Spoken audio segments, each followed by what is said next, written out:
Good afternoon. Welcome back to the Road to Cheltenham Trials Day WatchAlong, now proudly sponsored by Odds Checker. Obviously, myself, Jack, and joined by Joe, who's obviously part of the Odds Checker team today, and Jamie Wren will also be on his way. We've got some good racing over at Cheltenham, and also obviously a few pointers towards the festival. A couple of races as well from Doncaster, so covering all of the usual ITV stuff. First of all, lads, how you doing? Jack, how's things? Yeah, not too bad, Liam. I've had a stressful few weeks, to say the least, especially the last few days, but glad just to get away from it all, sit down, have a chat with you lads and watch the racing. Nothing better. Top man. And Joe, how's things? Yeah, good, Liam. Great stuff, mate. Like Jack said, glad to have Jack back just to have a little bit of a waffle. We can have a nice relaxing day, and we've got some good racing to go with it, haven't we, really? Yeah, no, absolutely. Can't beat Trials Day. And right on cue, Mr. Wren. How's things, Jamie? You good? Sorry, lads. There, the computer decided to do an update when you were trying to get on things, so you know yourself. Always the worst timing, isn't it? Always happens. I don't know what it is. It always happens. Yeah. Good. Obviously, now that we are sponsored by Odds Checker, there is a little bit of an offer for everyone. So if you did want access to Andy Holding, myself and Joe's tips as part of Odds Checker Unlimited, there is a code you can use, which is Liam20. If you follow the link, that should be in the comments section, or there'll be a link in the description if watching on YouTube. If you follow that link, you can get access to all of our tips. Joe, you've had the winner of the golf 2 of the last 3 weeks, am I right in saying? Yeah, 2 of the last 3. Yeah, 2 places go with it, have first and second in the first event. So far, so good anyway. So let's hope it just carries on, shall we? Happy days. And I know that Andy is around about, he's over 40 points up for the last 3 days. So fancy backing some winners, head over, check that out, and using code Liam20, you can get 20% off. Lads, we may as well just start previewing the first race because we're not that far from the off. The JCB Triumph Trial. Obviously, we had a James Owen horse in here last year that was kind of kicked out the way by Sir Gino. Paul Nicholls brings one in that could be a bit of a springer in Sauvignon. But Joe, from your perspective, we'll come to you first, mate. Can you see past the favourite, East India Doc? Obviously, odds on. What do you make of this one? Yeah, I mean, it's unlikely, isn't it? All the speed figures and the form is sort of leaning in his direction. But this is probably crunch time for him now. This is where we'll find out if he is a genuine Triumph Hurdle contender, in my opinion. I know he was obviously deeply impressive here last time, but I can't get the Burdett Road 2.0 vibes out of my head. So I want to see him come out and put in a good performance to chuck his name into the Triumph Hurdle hat. I'm sure a lot of people think he's a bona fide contender already. But yeah, we'll find out a little bit more about him, I think, today, because we've got some good opposition. He's very short in the market at the same time, you know. It's not a race I've had a punt in at the moment. No, absolutely. Yeah, best priced around about 8 to 13. There is a Sea of Blue on odds record for Terra Firma. A nice horse, obviously, with Sean Bowen on board. Form figures of first, second, first. Jack, I'm not sure if you're sat on any nice tickets for East India Doc. I know a few fancy him to follow up from this in the main event in March and win it. Is there anything else that you can see taking him on, or do you think that he's pretty bomb-proof? Yeah, I don't think he's bomb-proof again, like Joe. I'd like to see it again. You see, I was pretty keen on Burdett Road a long way out from Cheltenham last season, and he was beat convincingly by Sir Gino. There's no harm in getting beat by Sir Gino, but the bubble was burst pretty quickly before March come. I'm excited to see him. The James Old team, they do seem to be getting these juveniles from the flat that are coming over to hurdles and going down the juvenile hurdle route.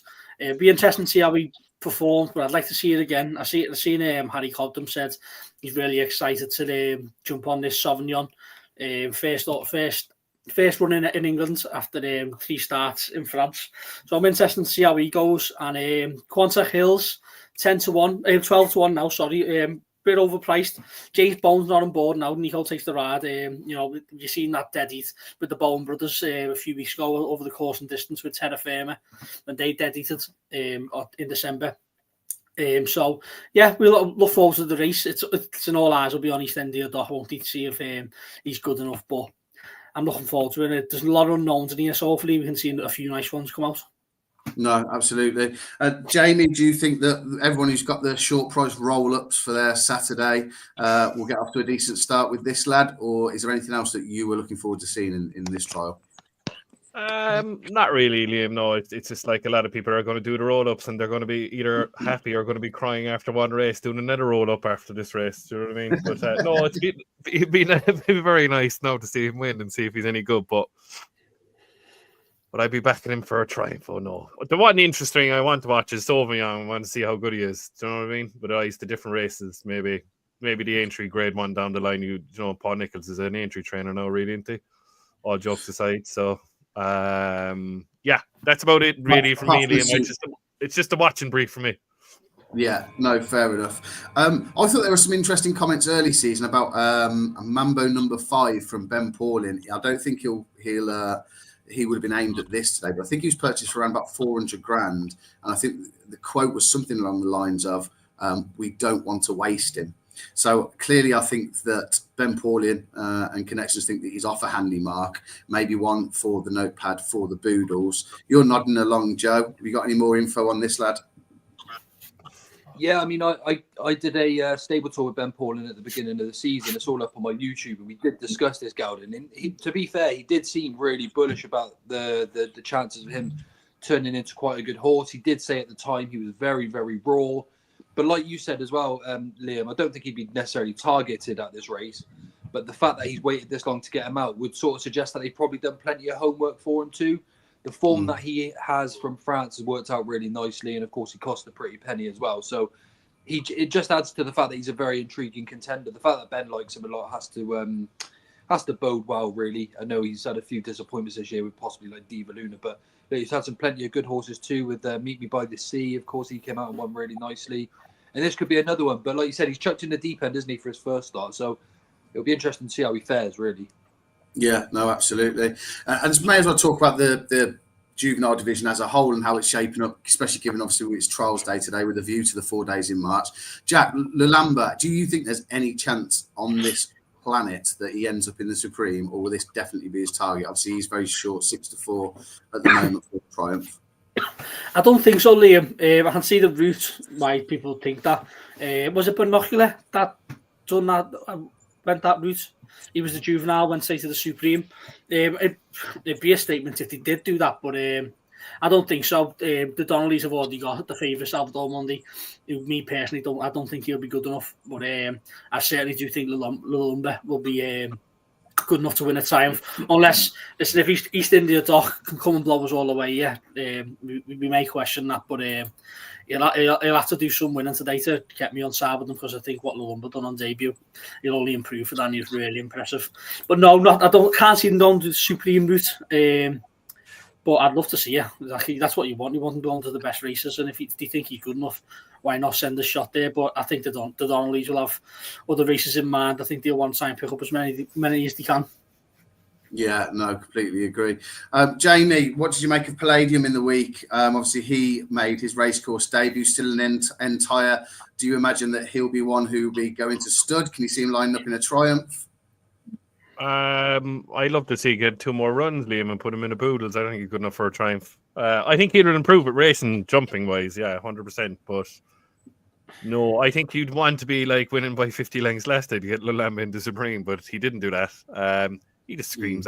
What was that crowd that won? They're the same crowd that won at Ascot Stakes with that mare there a couple of seasons, but I can't think of it. It'll come to me. Oh, she was in foal at the time, wasn't she? Yeah, she was. They were touting her to be a hurdler too. I can't think of her name. It'll come to me. Oh yeah, I know what you mean. Yeah, and won the Ascot Stakes. He just screams Ascot Stakes and the Queen Alexandra to me. He's not. I wouldn't be saying like they. I don't think they care about getting the 1.4 million back. They'll get it back on the flap. They won't get it over jumps. You know yourself. No, fair enough. Is there a race we're looking forward to most today, lads? Out of everything, obviously Constitution Hill and seeing him back on the track, put him to one side. Is there one, Jack, that you're looking forward to more than the others? Sorry, Jamie. A horse with no name. That's the one. That's the one. A horse with no name. A horse with no name. That was it. I should have known that. The bloody thing. I'd be scratching my head all day if I couldn't get that then. Sorry, Liam, what did you say? Sorry. Yeah, just if there's a particular race you're looking forward to more than anything, mate, on the schedule. So obviously we've got a couple over at Doncaster, and of course everything at Trials Day. Is there one that you're looking forward to more than any other? Obviously we want to see Constitution Hill, but I think the Cotswolds are a very good race. I think the home press is too short at the price. I think Jamie will be wanting them to not stay this tip, so he go down the Ryanair route. But yeah, I think it's a good race. I think the price of Stage Star is. I know I do it all the time, don't I? I message after these races saying, "That's it, lads. I'm done with that horse." Then I see 15-2 for him, and he just starts reeling me back in. So I think Stage Star 15-2 is big price. But again, like it's a very competitive race. Like it is. I think that the market's completely wrong. I think there's value. So I think looking especially the top three in the market, there's not much between them. I think it'll be a really good race. I'm looking forward to it. But apart from that, Constitution Hill, of course, we're looking forward to seeing him back again. We've seen him at Christmas. There's still doubters, but I'm sure he'll shut them all up.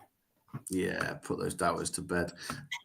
Jamie, is there one that you're looking forward to more than another?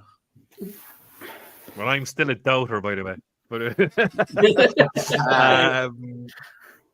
yeah, I'm actually looking forward to the last race, Liam. Yeah. I like Potter's Charm there as well, getting hammered, and the rest are drifting out. So there's loads of value now in the last. But yeah, I'm looking forward to that one.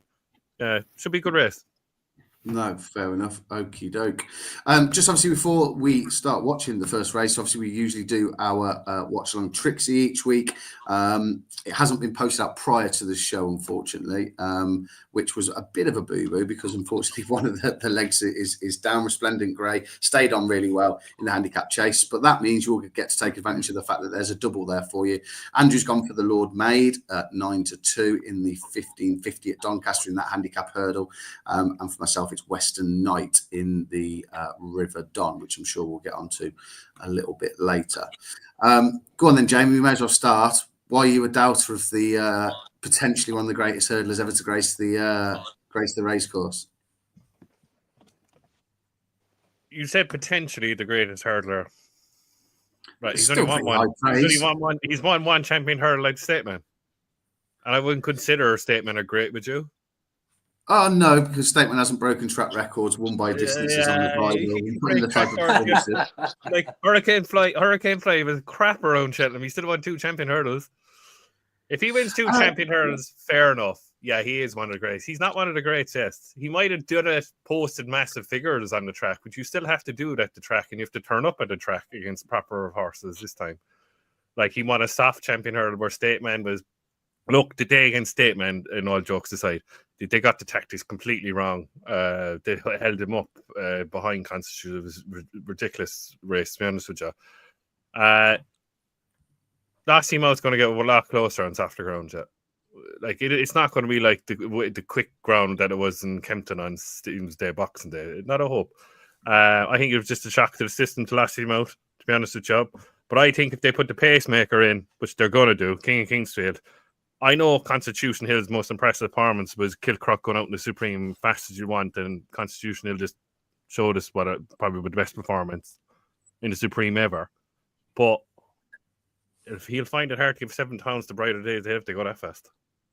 The problem is Nicky's going to have to do something, because if they get their own way, the Elliott team, if they get their own way, I can't see past the mares, to be honest with you. He's going to look. I know he beat her at Christmas £7, but she still was catching him at the line, and she hung badly that day. Last team out, can't go right. And just watch back to Hatton's Grace and beat Tiupu, and even watch back her win when she won the juvenile race at Ferryhouse on Hatton's Grace Day that day. She hangs. She's not a right. She has to go left-handed. But he would be obviously one of the all-time greats if he does give £7 to those 2 mares, because I think they're very good. And it wouldn't bother me how bad last day was against Constitution, because he still was only 2 lengths behind. And I'm not buying. Look, you can buy into, you can believe whatever you want. Constitution Hill was cherry ripe for the Christmas hurdle. Don't mind what Nick Devine for saying that he used 80%. Stop now, please. If you believe that, you believe anything. No, fair enough. I hope he does the business. Obviously, he should win later, but I'm looking forward to seeing him line up again. He should win today. Oh yeah. But look. I suppose the most interesting runner in that race, Liam, all jokes aside, is the field de Dieu area. What are they doing over here? Yeah, What are they doing over? Like they're looking. Just in reference to Eddie's this, looking for a sight, or the field de Dieu is looking for a couple of pounds in a handicap. Yeah, no, fair enough, Jamie. Fair enough. We will convince you and convert you. Don't worry. It's only a matter of time. Just with regards to this race, it's just been off the juvenile trial. You could basically get it was essentially 1 to 2 for East India Dock, and then 10 to 1 the field. So Sauvignon took a massive drift. There was a bit more money for Terra Firma, but he looks like he's just going to try and make it a point and shoot job. Judging by him running. Sauvignon settled really well. Settled like a good horse. He looks at picture as well. Settled really, normally you get them keen first time out, jumping well, settle well in behind the leaders.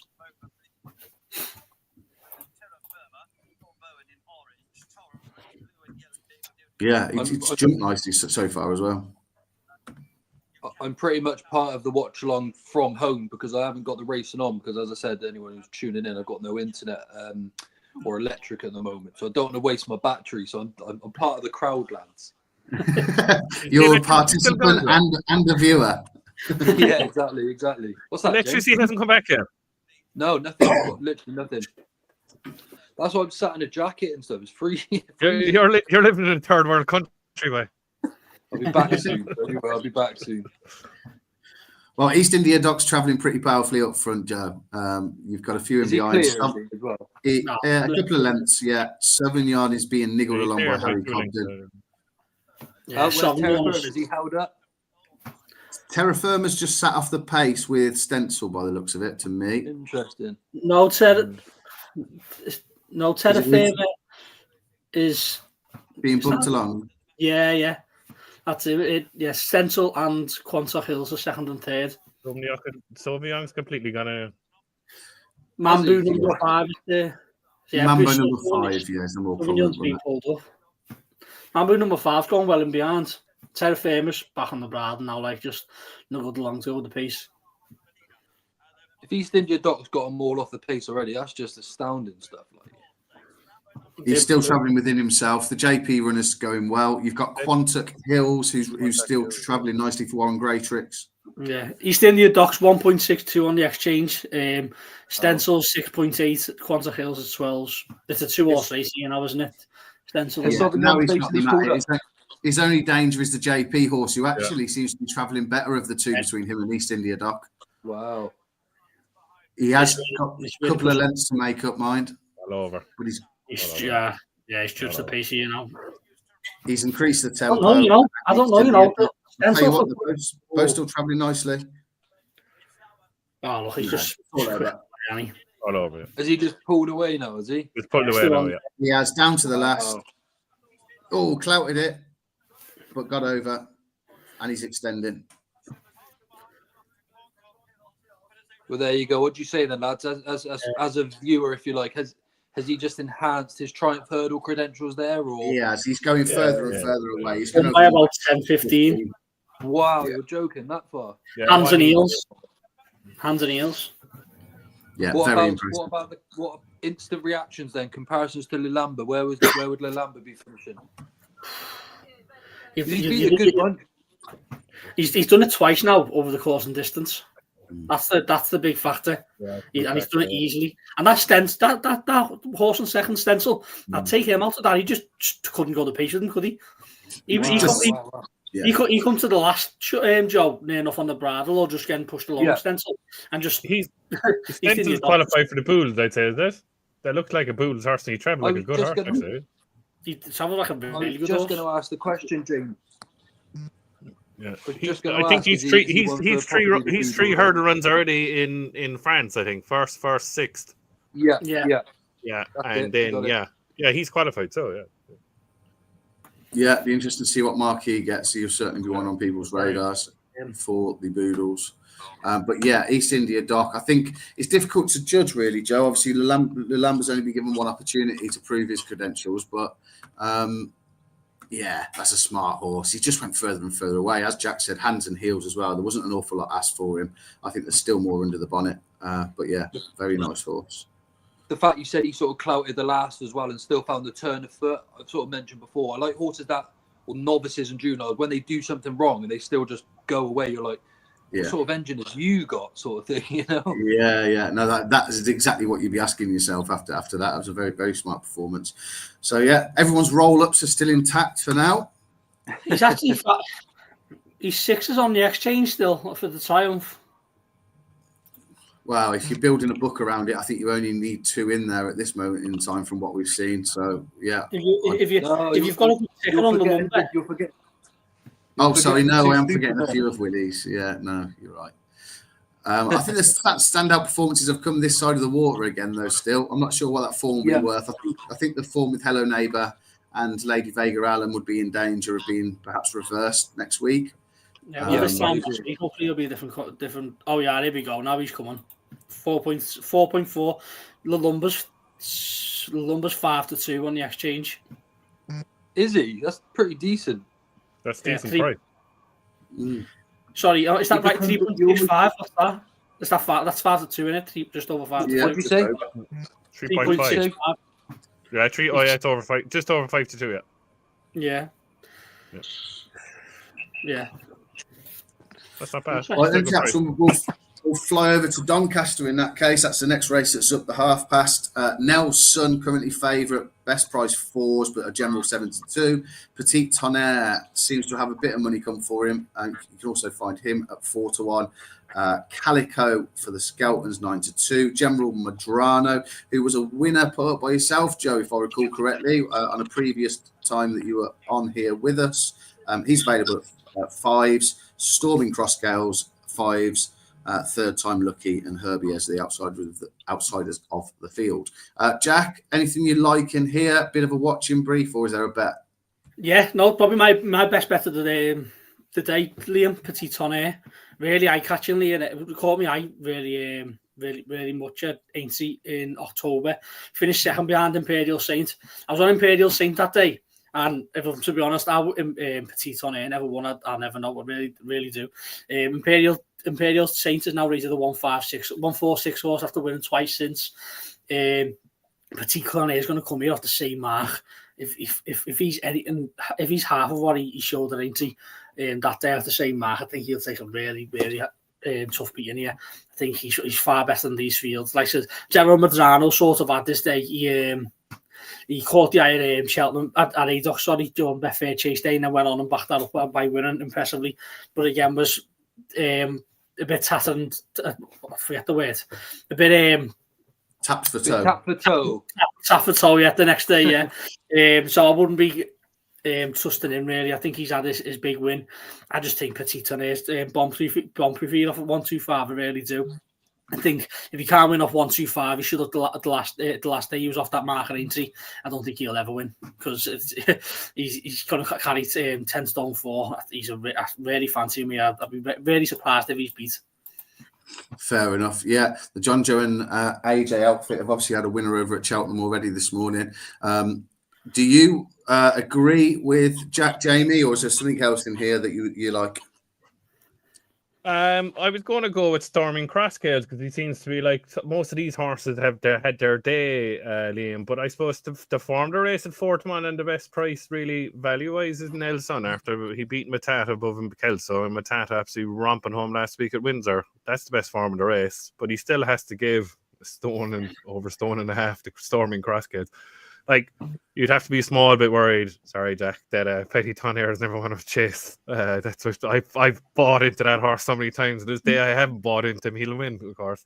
Calico's had his day. General Madrano's had his day.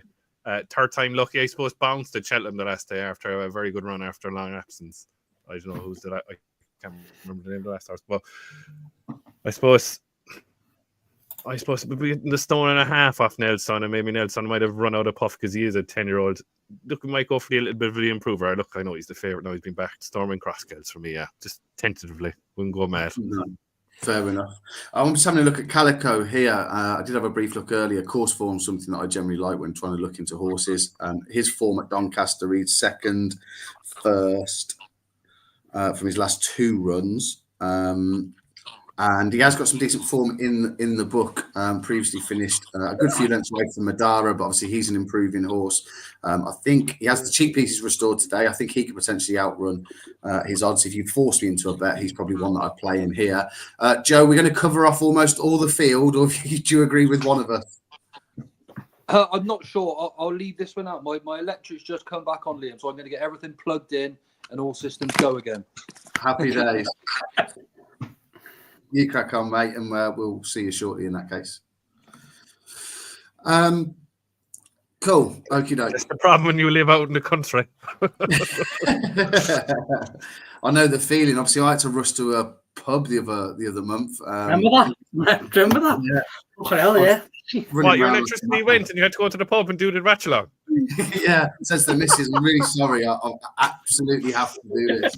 He did. He literally did. It was our first one as well, weren't it? It was one of the first, yeah. I was. It was absolutely nightmare. Remember that? Well, what date did we start this? What was the meeting? It was not It was the long week before Betfair Chase, after weren't it?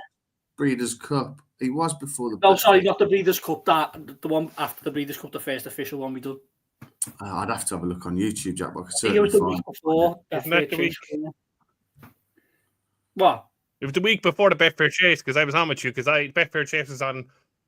You did it the day Betfair Chase Day Morgan, and I was at Punchestown with the Morgan. I remember I was trying to watch it through the phone. It wouldn't bloody work above in Punchestown because there were too many people on the Wi-Fi. Remember? It was when you were at Haydock, Jack. That's what it was. So it was Betfair Chase Day because you were at Haydock, weren't you? Was it Betfair Chase Day the first one? Was it? Yeah. Yeah, I think it was. Yeah, I think it was just myself and Andrew, perhaps. And you were at Haydock. Yeah, it probably was then. Right, let's see. There's not an awful lot of movement, to be perfectly honest, with regards to prices. Storming Crossgales is now favourite. So he is being well backed. Yeah, you get a general 3-1 about him. Petit Tonnerre, a bit of money come from him also. So a general 7-2 now, and the rest are on the slide. Come on, Petit Tonnerre. I'd say, are we going to have the same issue with Doncaster? We're going to have a Cheltenham later, are we? Lowest on? Yeah, I'd say so. I would have thought so. I think it was after the second race yesterday, wasn't it? The swerved them all off. It's weird, especially the hurdles course. You have to go round and then back through. Yeah. Like go-kart track, the horses like this. So miss the fences, they're missing the hurdles. This big, huge building there up on the hill there. Must be understanding Cheltenham block the sun out. I say, see, this is another conversation. I always say, because it happens at 80 a lot, because 80's the same. I always say, why don't you get a lamppost, say, 200 metres away from the nearest nearest stand, and there's like a big, massive curtain, and you just pull it right to God. Why don't I not think of that? Oh, remember Gavin Lynch on Up on the Ante saying, could they make sunglasses for the horses? There's got to be a way, surely you can get that. There has to be a way.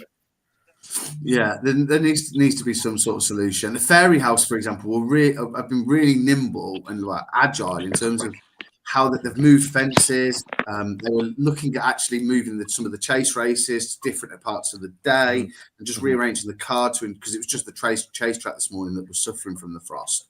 Could be an issue, like it was an issue last year on the Sunday of the DRF. The last hurdle was out and the last fence was out for the whole day, like, do you know what I mean? And it was a lovely sunny day. Look, it's lovely to be there and it's a nice sunny day, but it's painful, really, like, do you know what I mean? It's like the last 2 furlongs is like a flat sprint, like, do you know what I mean? And you don't want that, really. Yeah. But look, you can't do anything about it. You can't do anything about it. What I said was put the bumper the first race, get the bumper out the way, and then you might probably have a race or two that you might miss, but at least you're not missing before. You get the bumper out the way, you'll probably steal another race. Just the bumper's always, it's never ever an issue on the. Yeah. Oh.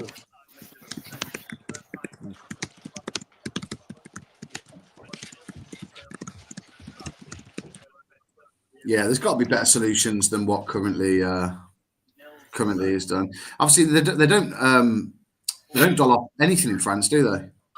Nothing. No. They can't really, can they? Because the whole fence is the whole track, isn't it?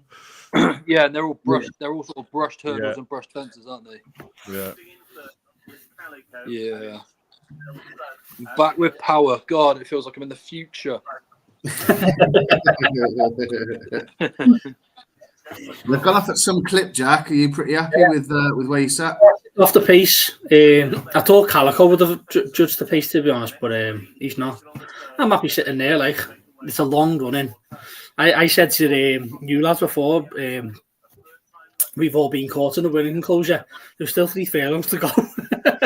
he didn't win. Like, I thought he would come to the last one because it zoomed in. Then he zoomed down the stuff. It said still 3 furlongs to go. You had everyone watching thinking it was a mistake, backing it in running, thinking it was over when he was still to leaving money. Third time lucky. Third time lucky, yeah. I imagine that ground's dried out.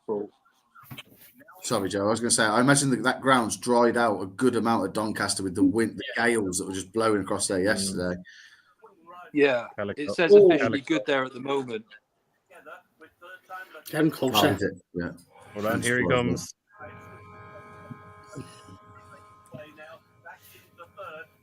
Oh, what a race this is going to He's finish back up. on Calico. Might have done the trick. Yeah, he's got the sewn up. Oh, where's General Medrano? Oh, he's a bit way There on the back. left, he's Well, coming. he is still travelling nicely, isn't he? Oh, he's going to pick them off, isn't he? Yeah, he's gone too hard, too soon, Calico. Medrano. Oh, Yeah, he's cantering into it. Tell you what, though, Jack, staying on. Coming on again. Come on. He hasn't even asked him yet. He's asking him now. Here he comes.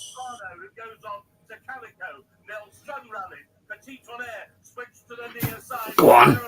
He's coming. Whoever jumps the best. Yeah, he got it. There's a chance. Landed John, running. you got a chance. Got him. He's finally won. Oh, He's finally won. Go on. There's a chance. There's a chance. Well done. Well Well done, Jack. Well done. Well done. Finally.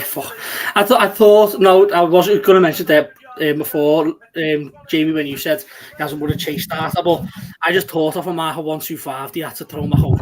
He had a chase win in him of 125. He'll probably send them back hurdles because he nearly jumped over the width of the where the fence comes up and over by the rail. He's jumping over the long side all the time. He's absolutely balloon ball.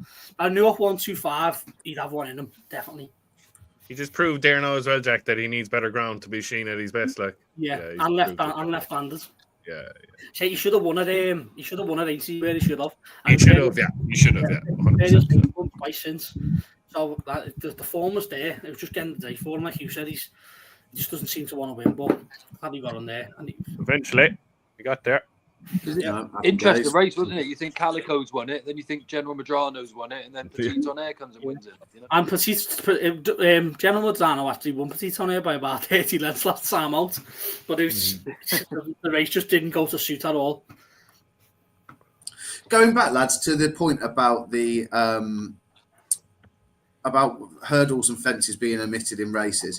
Do you think that there should be something done where it gives you an indication of previous meetings on the same date? So in the last 5 years, in this race, I don't know, X amount of hurdles or these particular hurdles have been omitted. At least then you can be a little bit more, the punter can be a little bit more informed and understand what they're laying their money on and the consequences of what may occur. Obviously, maybe it's the punter's job to go back and look at that themselves. I don't know, but I just think perhaps something more could be done from a race car perspective, whether it be in the racing post, time form, whatever it may be, just to help punters. Or do you think it's just down to us as gamblers to find out?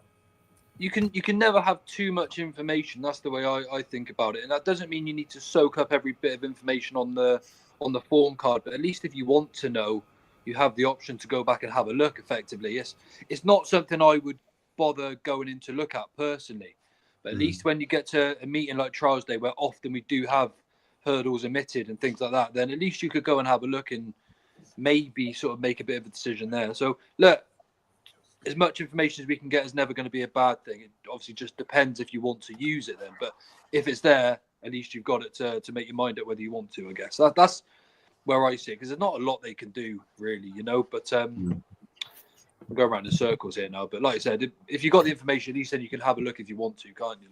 Yeah. So then you can then at least make the decision, a more informed decision, can't you? Jamie or Jack, would either of you look at the card in a different way, knowing that the obstacles may be doled off, and start to look back at potential bumper form and how horses have performed when basically in national and flat races?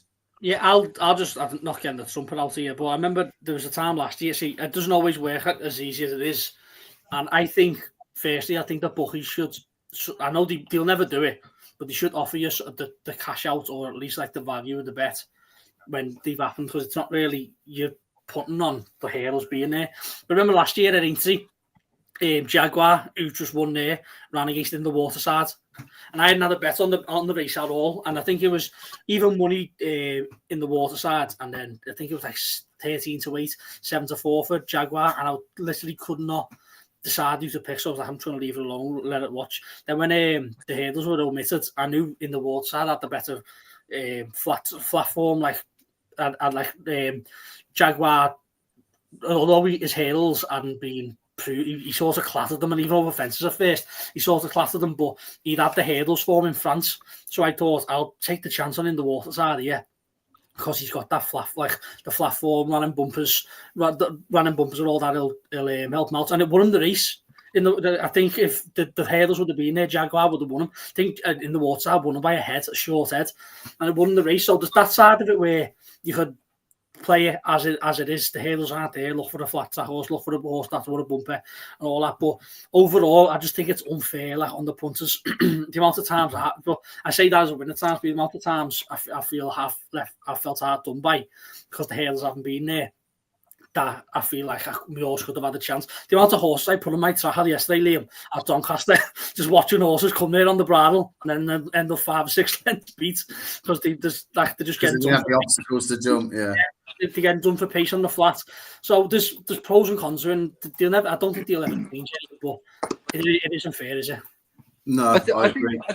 I think it would be more valuable just to dive into it a little bit in juvenile races, 2-mile novice hurdle races, where there are a lot of horses with more pace rather than sort of like the stay and chasing races effectively, because we get a lot of flatbred hurdlers now, and at least then you can then have a look at a pace angle if you prefer, if the jumping's taken out, but like you said, it's effectively turning into a flat race. So if you've got sort of these 2-mile races where the horses are built for speed, it would definitely become handy in that situation. Yeah. Jamie, I saw you nodding along as well, mate. Is there any advice? Obviously, this is going to be a little bit more commonplace, isn't it, over the course of the next few weeks till we hit the spring properly. Is there much that you look for as to try and identify a winner when you think that potentially, there could be hurdles and fences taken out here? Yeah, exactly what Jack is saying there, Liam. Like, look at the last race now. If the herd in Cheltenham, Bill Joyce and Quebec were running the champion bumper. Bill Joyce is backed off the board, and you'd have to factor that in now. If they're dialed off, if it's dialed off, it could be more of a bumper race than then, and that will definitely bring them closer to Potter's Charm without a doubt. If it happens, it might not, but you definitely have to factor in an old bumper form if you're going on that form. Yeah, I change my way of thinking then straight away. Yeah, maybe it's perhaps best to keep you. I know some people may like to go into shop or whatever, put their bets on for the day in the morning and things like that. That's the hardest part. Yeah, you have exactly what you're saying. You have the old style person who will go walk, get their paper up to the bookies, have their bet, walk home, sit down, watch it. Do you know what I mean? That's tough on them. I suppose the way the world has gone now is just like it.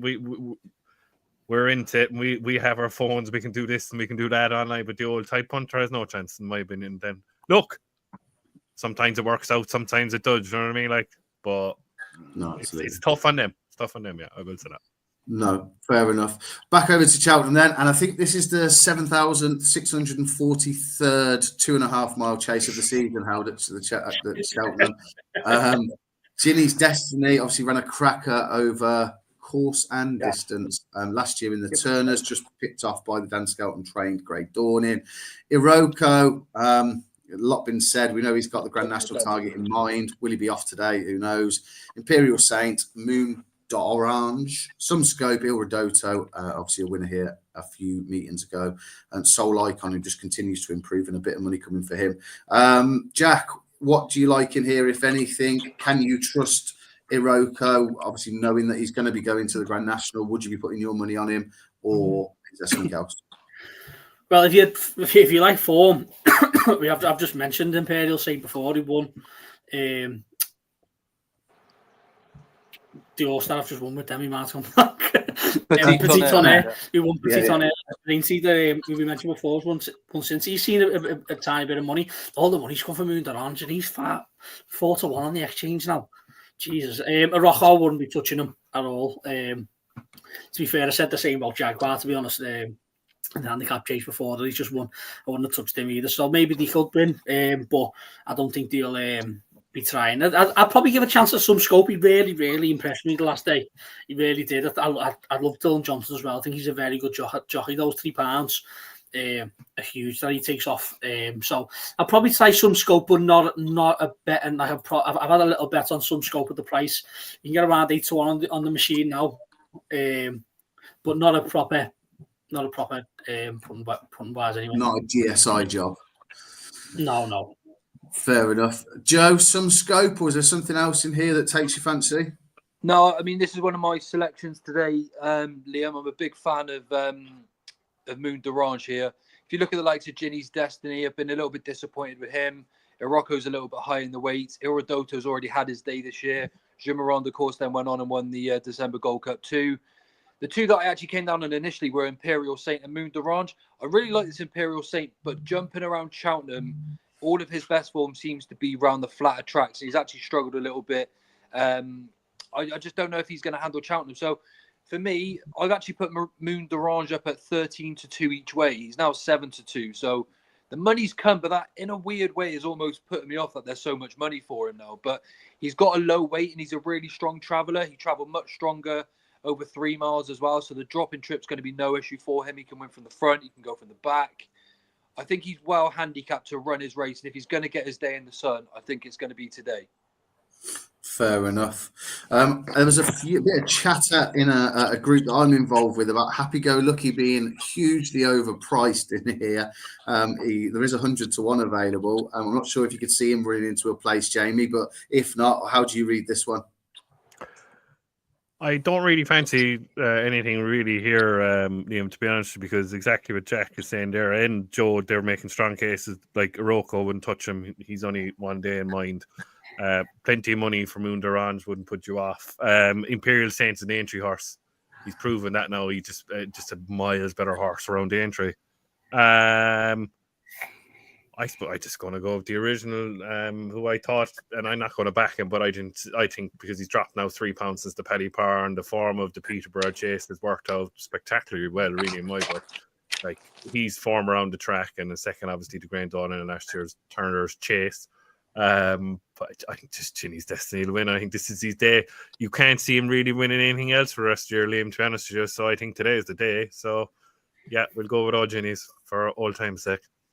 Perfect. Well, if all of our form is similar to mine over the course of January, there's no point in asking me. So we may as well ask the guest, Jack. Who else has joined us? Yeah, he's snuck himself into the office. Just Who's going to win this race, mate? He's going to win. Man United.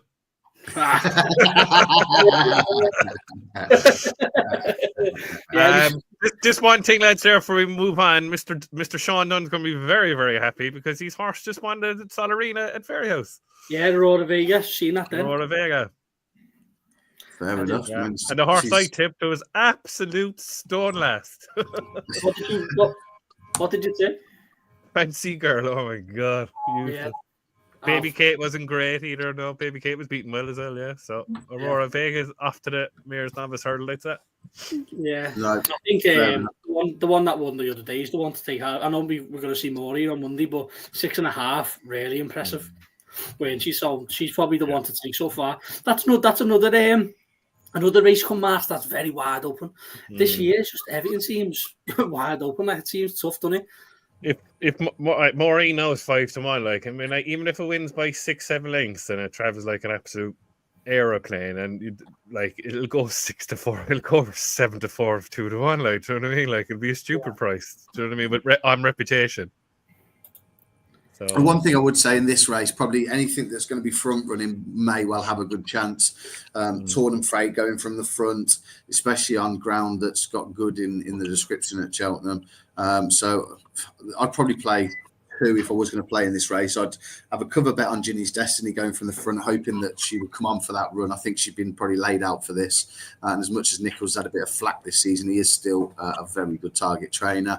But I'm with you, Jack. Some scope, I think, is an each way bet to nothing, really. So I'd probably take those 2 against the field. But it is one I'm sitting out. Can anybody see any of these? Or what do we make of Iroko? What do we make of how he's been campaigned? Obviously, I know he fell first time out. Would you have him on your radar at all, or on your national shortlist? Jamie, I'll start with you, mate. Yeah, I've been saying this to Joe all year. Like, when Joe said it, we've kind of been chatting for a while about, and yourself, Liam included. He's one day mind, and like, do you know what I mean? I will, like, if you look at form is form, and you're looking at national horses now need 2 mile to 2.5 mile pace to keep up with the early charge. Like years ago, obviously everyone charged to the first 6 or 7 fell because of the height of the fences. But now the fences, I mean, like, I know I'm a tall man, but I could jump over some of them myself. They're so small. Seriously, like, it's just a quicker race now. So you need a horse with early pace to keep up with the pace, to keep position for the whole, and it's obviously save a bit. And obviously you have to stay to the line. Like, look at I Am Maximus last year as a prime example. Won a Drimmore, which he shouldn't be in the Drimmore, but look, it's still a 2.5 mile race. And he was used to going, like, he won a bumper at Cheltenham in a November meeting when owned by Michael Gretsch, when trained by Nicky Henderson. So he had pace. So that's what I look in a national horse now. Like Tiger Road. Look at Tiger Road. I said to lads, when I said to lads a couple of years before I even met you, I said Tiger Road's a certainty to win the Grand National. They looked at me, he's 40-1. I said, yeah, because he's won a Triumph. He's won, and he can proven stay at National Hunt Chase, and he's been experienced around the block. And that's what I look for national horses now. You have to have early pace and a little bit of stamina in the breeding, obviously, to stay. But it's totally changed my tack of looking for it, and Iroko just fits that bill straight away for me. What about you, Joe? And especially with the weights compression as well, does it even bother you these days with regards to handicap ratings, when given that the class seems to come to the four? You look at last season, you just got grade 1 animals all over, all at the front end of the race, haven't you? Yeah, I mean, look, it's a much more sort of classy race now, and there's been a lot of people saying that they haven't been trying with Iroko. I don't actually buy that at all, because personally, I mean, JP's going to have 10 horses in the Grand National this year. I don't see why he'd be plotting one and not the other. I think when he came second to Trelawney at Haydock, he actually got a pretty decent ride by John Joe. A lot of people gave him a bit of flack. I completely disagree. I think Trelawney was just really game. And if you look at the last 50 yards at the line, Trelawney actually pulled away a little bit again. So I see no problem with them trying to protect his mark. Yes, they're not going to want to run him too much, in the sense they're not going to want to burn him out before the Grand National, but I don't see why they wouldn't be trying for some of the races at the same time. You know, the Greenland Guerrero team are trying to win whatever they can. Like they've done it all season with their other runners. So yeah, I'm not one that's be necessarily saying this is some sort of plot job, to be honest. I actually announced this in my stable tour with Greenland Guerrero when they first said that they were going to send him to the Grand National, and he was a massive price. And he does look the ideal sort. Like Jamie said, to be fair, you definitely need a bit of speed with your stamina these days. So he is an ideal candidate for it at the same time. But like, I just find it hard to see him winning this race when there's some better handicapped horses in this field. But I still give him a good chance at the Grand National, absolutely. Fair enough. And while we're on this subject, Jack, maybe I'll come to you on this one. I'm assuming that Joe Holden is referring to, I know the way you're thinking. Gavin Cromwell did say on the Nick Luck podcast that won't be his aim. He won't be going there. Does that surprise you? Obviously, he won the grade 1 last year. He absolutely I was a little bit surprised. I'm not sure if you think he should be having a tilt at it. I think he's off a similar mark to Iroko, if not exactly the same mark as well.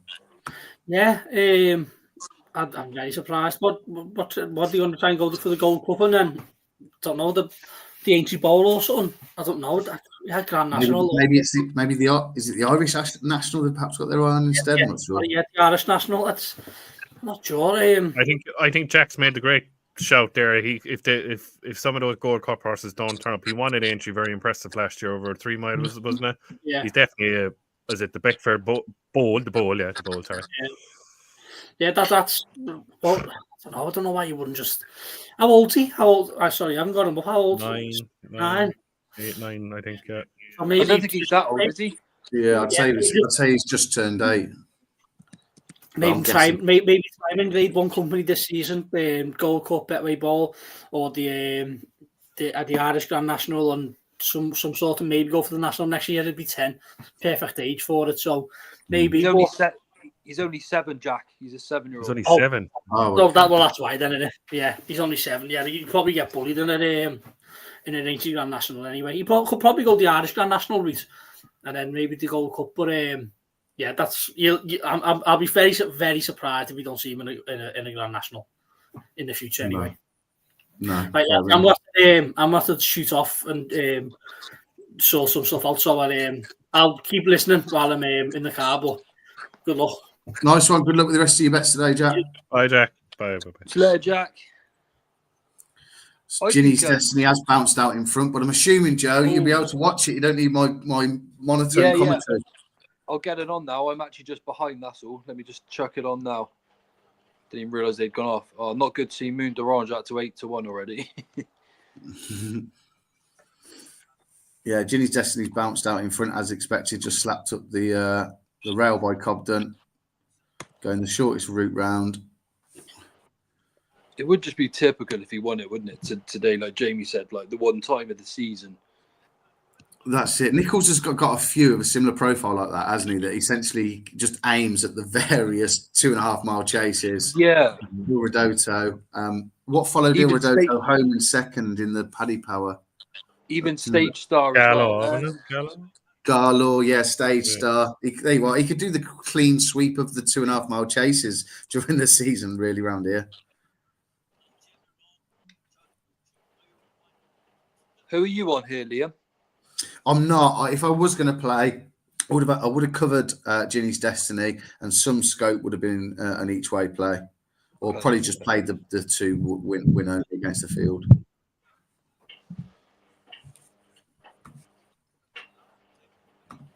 God, Moon d'Orange is right out of the back. I didn't want to be that far. Oh no! Oh no! He's not looking good there.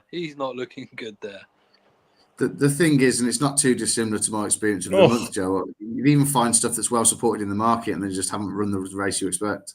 I mean, look, they're animals at the end of the day. A lot of people forget, like, exactly. A jockey can only do so much. If the horse doesn't want to run, there's not a lot a jockey can do about it, you know? Absolutely. They're setting a good clip here, mine, aren't they? Yeah, it's honest.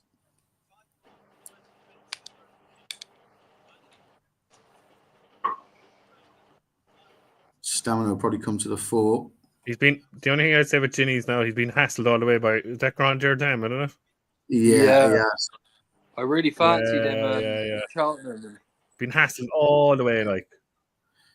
I'll tell you what, lads. I feel like I could see a Rocco's going to come and win this.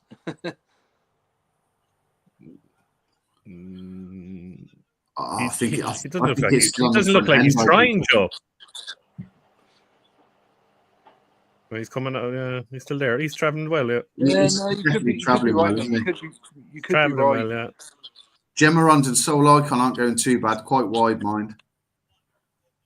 Oh, they both made a mistake at that. I tell you what, I could curse a vicar. I could this one. What's he doing on a Rocco? Yeah, that's dodgy. What is he doing like? Oh, Il Ridotto, don't win. Oh, no. Oh, please don't. Il Ridotto's come in. He stayed on for a long way. Girocco, he's got to go. Oh, my God, look at that. Oh, I won't push him just yet. I'll just hold him. What's this? Coming from the back. He's coming. All over. Ball up. You're joking. Oh, jeez. He's still away. Oh, you fucked it away. Oh, Get up, boy. Get up, Moon. Get him up. Get up, Moon. Get him up. Get him up. He's up. closing. He's up. He He's up. is. He's getting there. Yes. Oh, Oh, yeah, he's up. I wouldn't like to Jesus, call he that nearly took it with him. photo. Have I got that there? Have I Oh, got it? he's up. He's up. Out He's of up. nowhere. You think? Yeah, Out he got of it on the nowhere. nod. Oh, he's got it on the line, yeah. Hawkeye's went.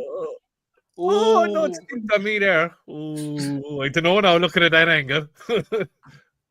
The exchange would Exchange. say that he is 1.02, Joe. Ah, yeah, there Oh, you go. please. I need this. I need this. Grandeur Dam can be backed at 54 to 1. Ah, there you go. He looked up on first glance anyway, Liam. And he looked near side here at first glance, yeah. Yeah, 1.01. Come on, please just award in the race. Yeah, he's won, yeah. Yes. Well done. Yes. Well done, Joe. Weren't even looking at him. Where was he? Came from the absolute clouds. There you go. I know, yeah. There obviously was a pace collapse, wasn't there? Yeah, but a Rocco. Yeah, he's having a fantastic season, Joe Holden. Sean Could not Bowen's agree great more, jockey. mate. He's a great jockey. Well done, Joe. Wow. And I'll Well check a winner and a winner for the watch along. Needed that. Well done. Yeah. Jeez, I wasn't even watching him, Liam. I didn't even know. I was watching other yard and Joe kept, he's no chance now. Keep saying that, Joe. He's no chance during the race. Then he'll win. Oh, I'll tell you what, you would have got some price in running. Oh, he must have touched. Well, he went to 100 to 1 just on the sports book, him running at one point. Oh, he's Wow. definitely getting matched at 1,000 then, isn't he, on the machine? Unbelievable, jockey. We're over to Doncaster next, lads. Unfortunately, I'm going to have to visit the little boys' room very quickly. So, yeah, feel free to preview this one yourselves if you like. Yeah, cool. Right, James, we have the River Don. I'm all over Jig's fortune. He done loads wrong the last day and still managed to win. And he went away at the line. He beat Is it the Blue River Don? Lass.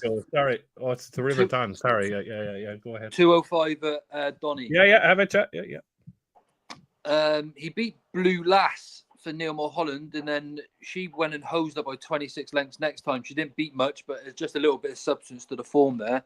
Is there anything that's caught your eye, or I suppose on our own preview, Joe, it was the one race that I've looked upside down, left, right, and centre, and I just can't come down on one. Do you know what I mean? It's quality wise, I suppose you'd say it's not the greatest race in the world, really, would you? No offense to all the horses in it, but no, I'm going to sit in the fence on this one. I just don't. I've even looking at it this morning, trying to figure it out. I couldn't call it.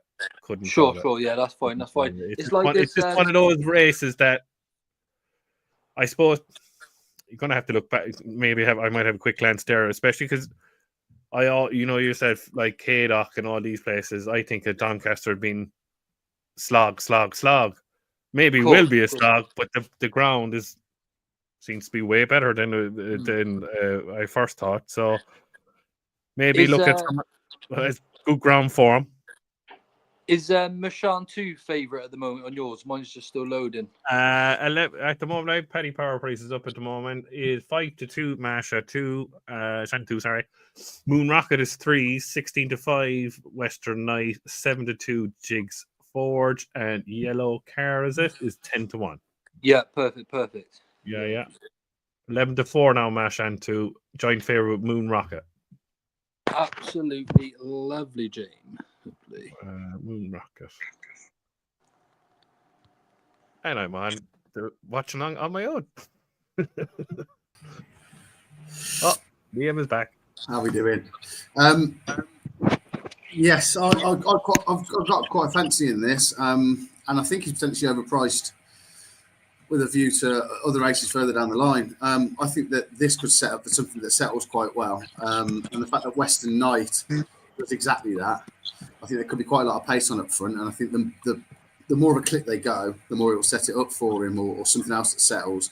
It'll be either him or what's currently favourite in here, Marchand 2. But yeah, he's taken a bit of a drift. He's out to obviously 7-2 in the place, but yeah, he'd be my idea of the winner in this, and he's one that I've put up today. So hopefully he can do the business. Yeah, I suppose we're playing opposites here, Liam. So hopefully one of us gets it done. I just said to James, I'm with Jigs Forge, and I mentioned previously, I love novices that do things wrong and still win. And he sort of drew, sort of like in East India Dock earlier when he sort of made a howler. This is a similar horse last time, made a big error, but still just pulled away and went clear up the finishing line. The runner went and bolted up next time by 26 lengths, albeit she was 2-9 to go on and win that next race. But it does give a little bit of substance there. And Ben Paulin's sent just the one runner, I think, to Doncaster, which is this one, which isn't necessarily a massive sort of eye-catching point. It is a grade 2 at the end of the day at Doncaster. So, but yeah, Jigs Forge for me. But also, Joe, I think he's sent 7 runners here in the last 10 years, and he's won it 3 times. Ben Paulin has. Yeah. Oh wow, okay, I didn't even know that. Well, there you go. There's another little boost, I guess. So. That's it. Yeah, the more that you can support your case, the better it is. But yeah, I'm hoping that they go a little bit too quick, and obviously Western Knight pick up the piece. But as you say, hopefully they've got the winner between us. Did you have a strong opinion, Jamie, or not particularly? No, I was just saying when you just went off there for a minute, Liam. Even on our own preview, I just couldn't come down on any one of them. I have no interest in this race. No, I'll obviously going to watch it, but no, it's not for me. This one. No, fair enough. Unfortunately, it's a race we're not previewing, but we may as well throw back to both of you boys from that side of the sea for now. For you, Joe, anyhow. The almost quarter past 2 at Fairy House. Have either of you had a look at that? Is there anything that either of you fancy, Jamie? Because may as well throw straight back to yourself. Oh, this is the most informative maiden hurdle of the whole year, yeah. Yeah. Yeah. I suppose.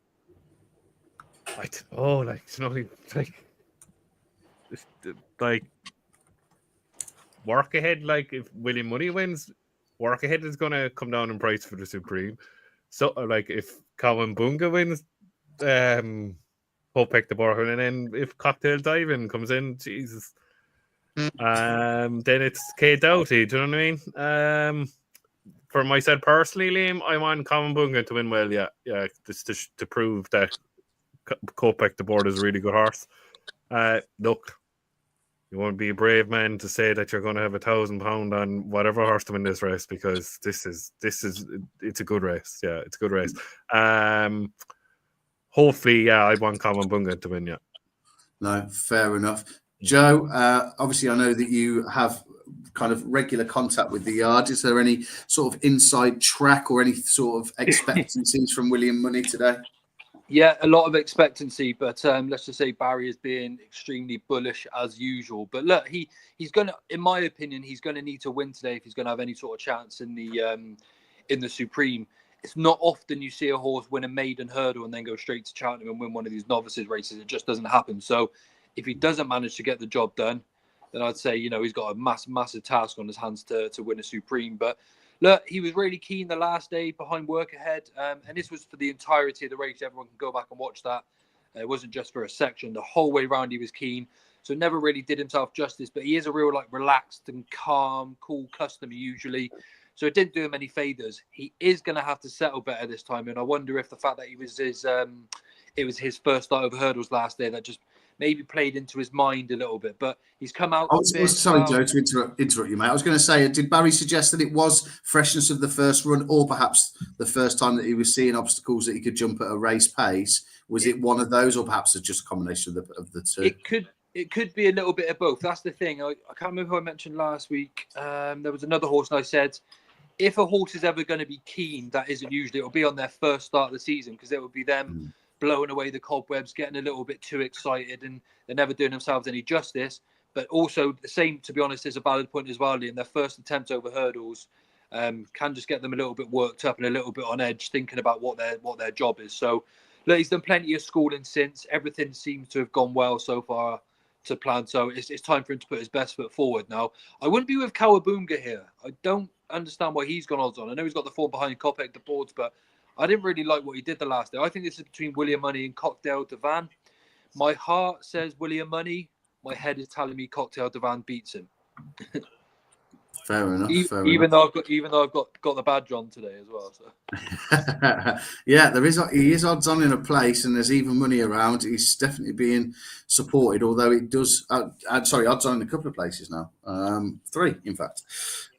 Yeah, so it'll be interesting to see what happens in that. Obviously, they are off over at Doncaster.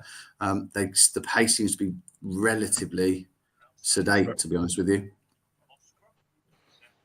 I don't mind that. I think mine's a proper dour sort of stayer with a bit of speed. I think yours too, actually, Liam, to be fair. So it might set up nicely for us here, hopefully. Yeah, I think perhaps Western Knight was just caught on the hop a little bit as they turned for home. And obviously the French horse was pretty impressive in that Albert Bartlett trial, wasn't he? I just think he's perhaps an out-and-out galloper. I'm sure they'll be looking forward to getting him over a fence. But I think he's capable of notching up some decent victories in over hurdles before he does go chasing next season. I'd say that French horse is pretty good as well, Liam. I wouldn't go underestimating him for the Albert Bartlett. It's quite easy to just say, no, he's French, he's come over, he's not that good. But I tell you what, a repeat performance of that wouldn't see him too far away, would it? Like in my book, anyway. Absolutely. No, I agree. And almost the polar opposite as to what you would associate with French horses coming over here. Obviously, it was quite good ground. He had a real turn of foot, didn't he? Burst of pace to go and put it to bed. He's got a few that he's going to be bringing over. It's Cotton, isn't it? That trains JetBlue, I think. Yes. Yeah, I think he's got that Isio Madrick as well. Chaser. That's it. Yeah. They had Sweet David in the cross country. He's not coming over now. I'd say that Isio Madrick isn't a bad replacement now as a handicap. So who knows? We could have a Cotton double at the Cheltenham Festival. We never know.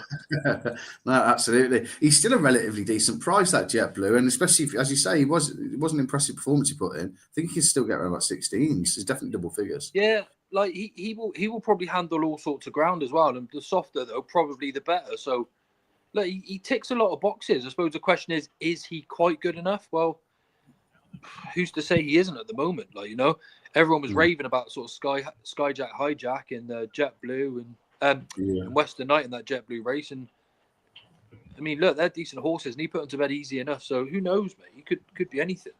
No, absolutely.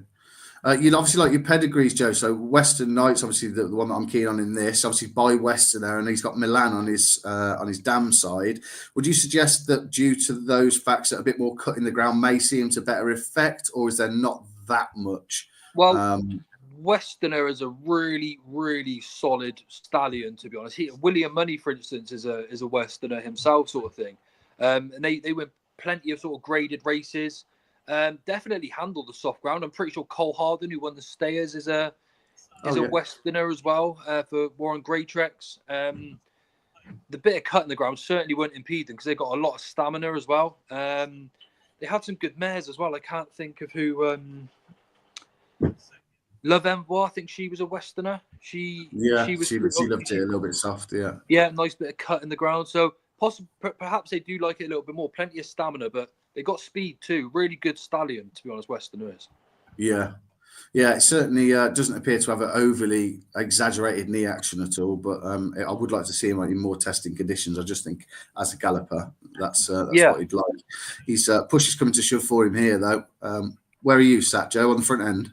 He's on the front end at the moment. It'll just depend, obviously, what he finds. So I know he pulled away last time, but it wasn't this sort of race. So still questioning his ability right now. We'll see what happens now, really, with his chances. He's got a few of them off the bit here, though. So travelling nicely. That moon rocket looks the danger to me. I don't know about you. No, I agree. Jigs Forge has drifted on the exchanges unusually, considering he's in a handy position. Oh, hello, who's this? Oh, and he's gone.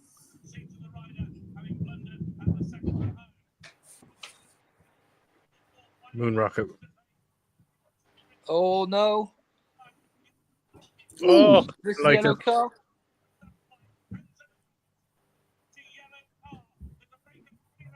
Oh, I'm disappointed in Jigs Forge there. I thought he was a pretty good horse. Whoa, he scooted through that. Oh, this is some finish. Oh, he's hanging. Yellow They're card. both hanging. Yellow card. What's this? What's this on the outside?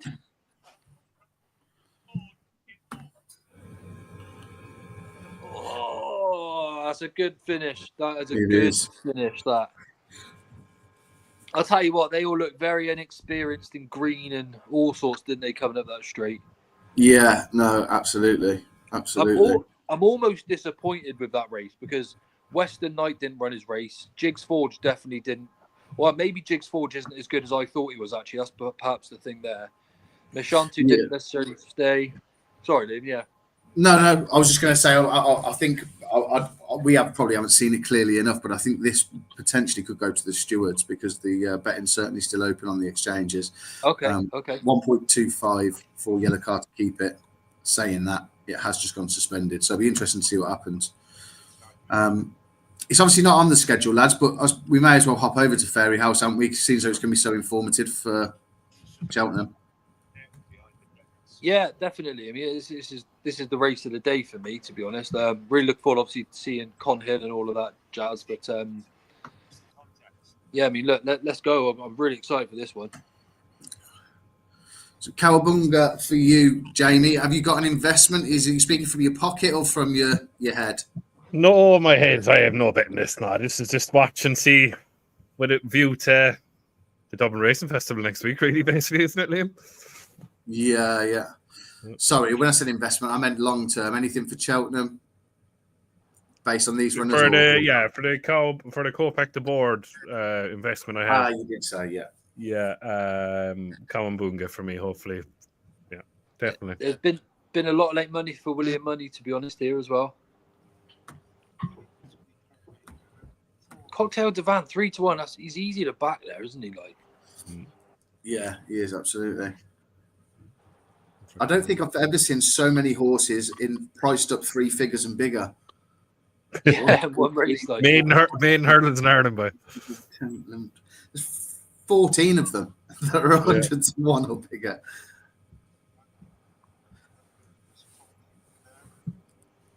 Yeah, so according to the betting, they're an absolute solid for the first 3 essentially. So if you want your TriCast, go on, William.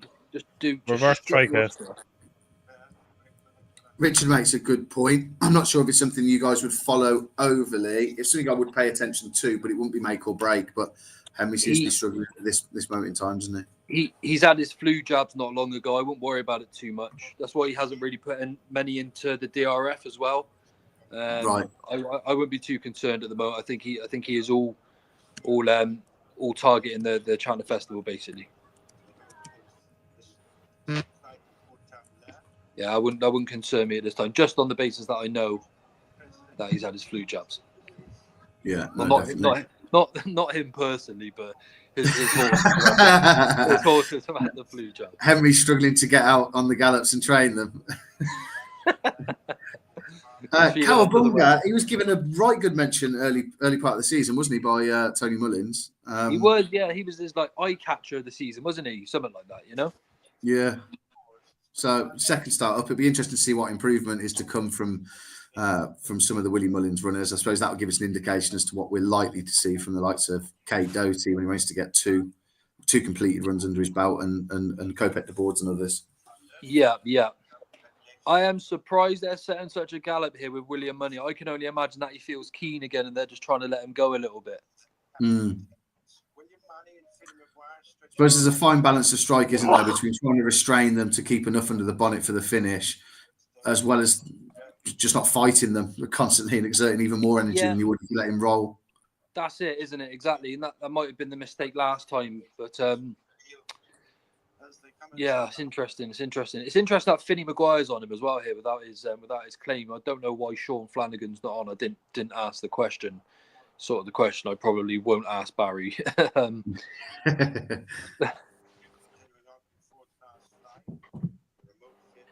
Great jump, Willie. Come on, William.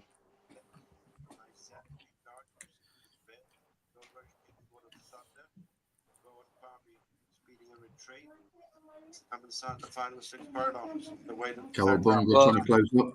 it's William Money by less If than he's 3 good lengths. enough, he wins. It's like that. Cowabunga, followed by Fleetfoot, passing 5. They're heading for the Go third on, wing line. it, William. And it's William Money, followed by Cocktail Divan with starred colours. Meeting Well, the I flight love the rugby. Cowabunga, giving it the clouded fourth was Fleetfoot. Out in front of Kilfair as they run round the home turn. 2 flights to jump. It's William Money tracked in by Cocktail Divan. Corbin third, got away from Fleetfoot and turned Oh, one still travelling. Cowabunga's tell getting you to the what. left a little bit. to jump. And it Go is on, William Money who's done most of the heavy lifting up to this point. Is followed by Cocktail Divan, brought to the outside is Cowabunga as they William. approach the second last. William Oh, Money. Go on, William.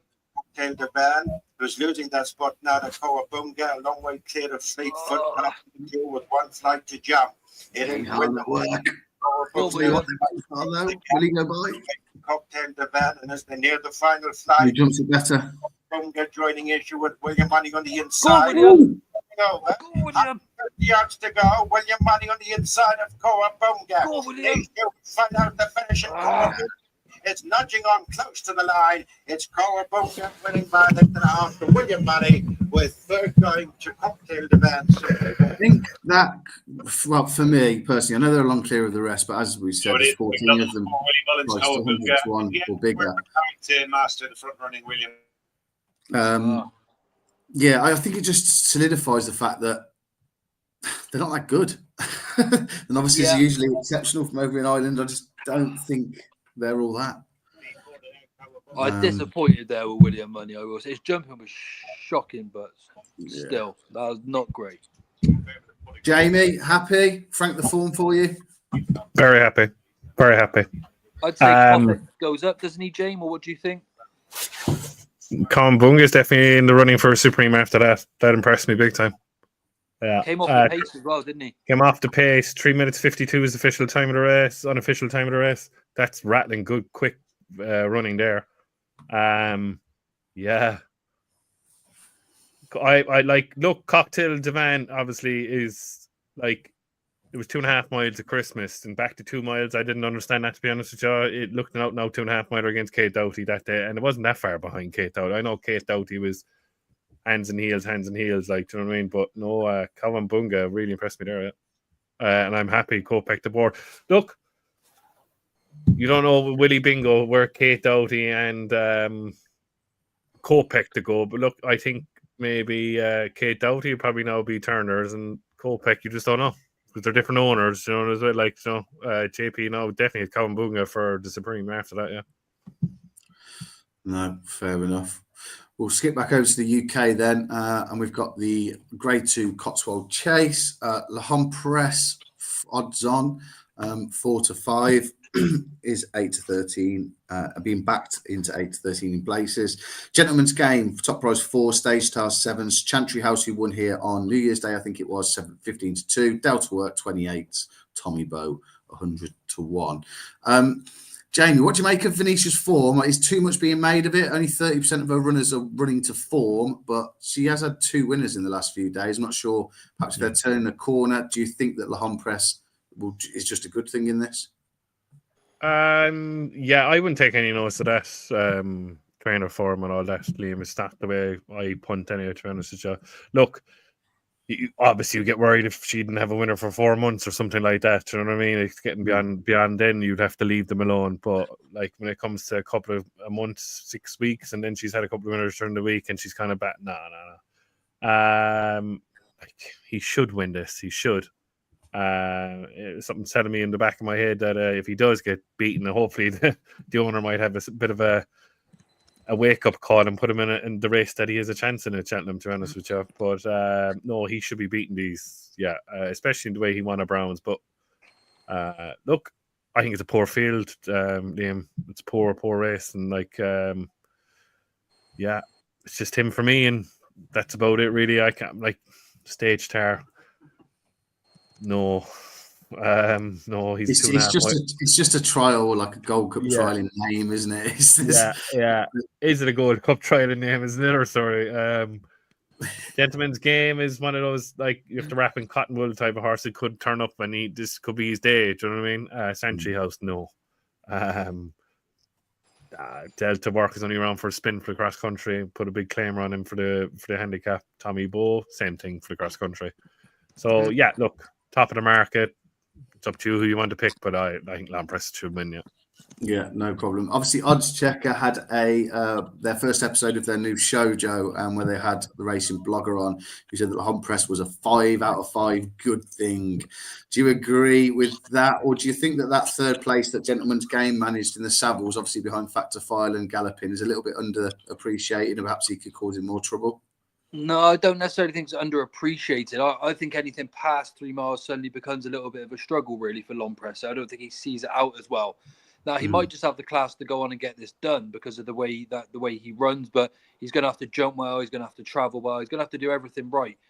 I mentioned in our podcast in the week, though, it's a bit of crunch time for him at the same time, Lim. If he can't win this over 3 miles, and now Jello's been beat as well by Protector, I'd say they'd be questioning why they didn't bother giving him an entry in the Ryanair. Like, Jamie touted this one for the Ryanair months ago, and I think that would have been the wise move myself. Look, I hope he gets it done, and I haven't had a bet in the race. I'll be watching it closely with regards to how he gets on. Anyway, I'd love him to win it. I really would, because I want him to go to the Gold Cup with a bit of winning form. You know.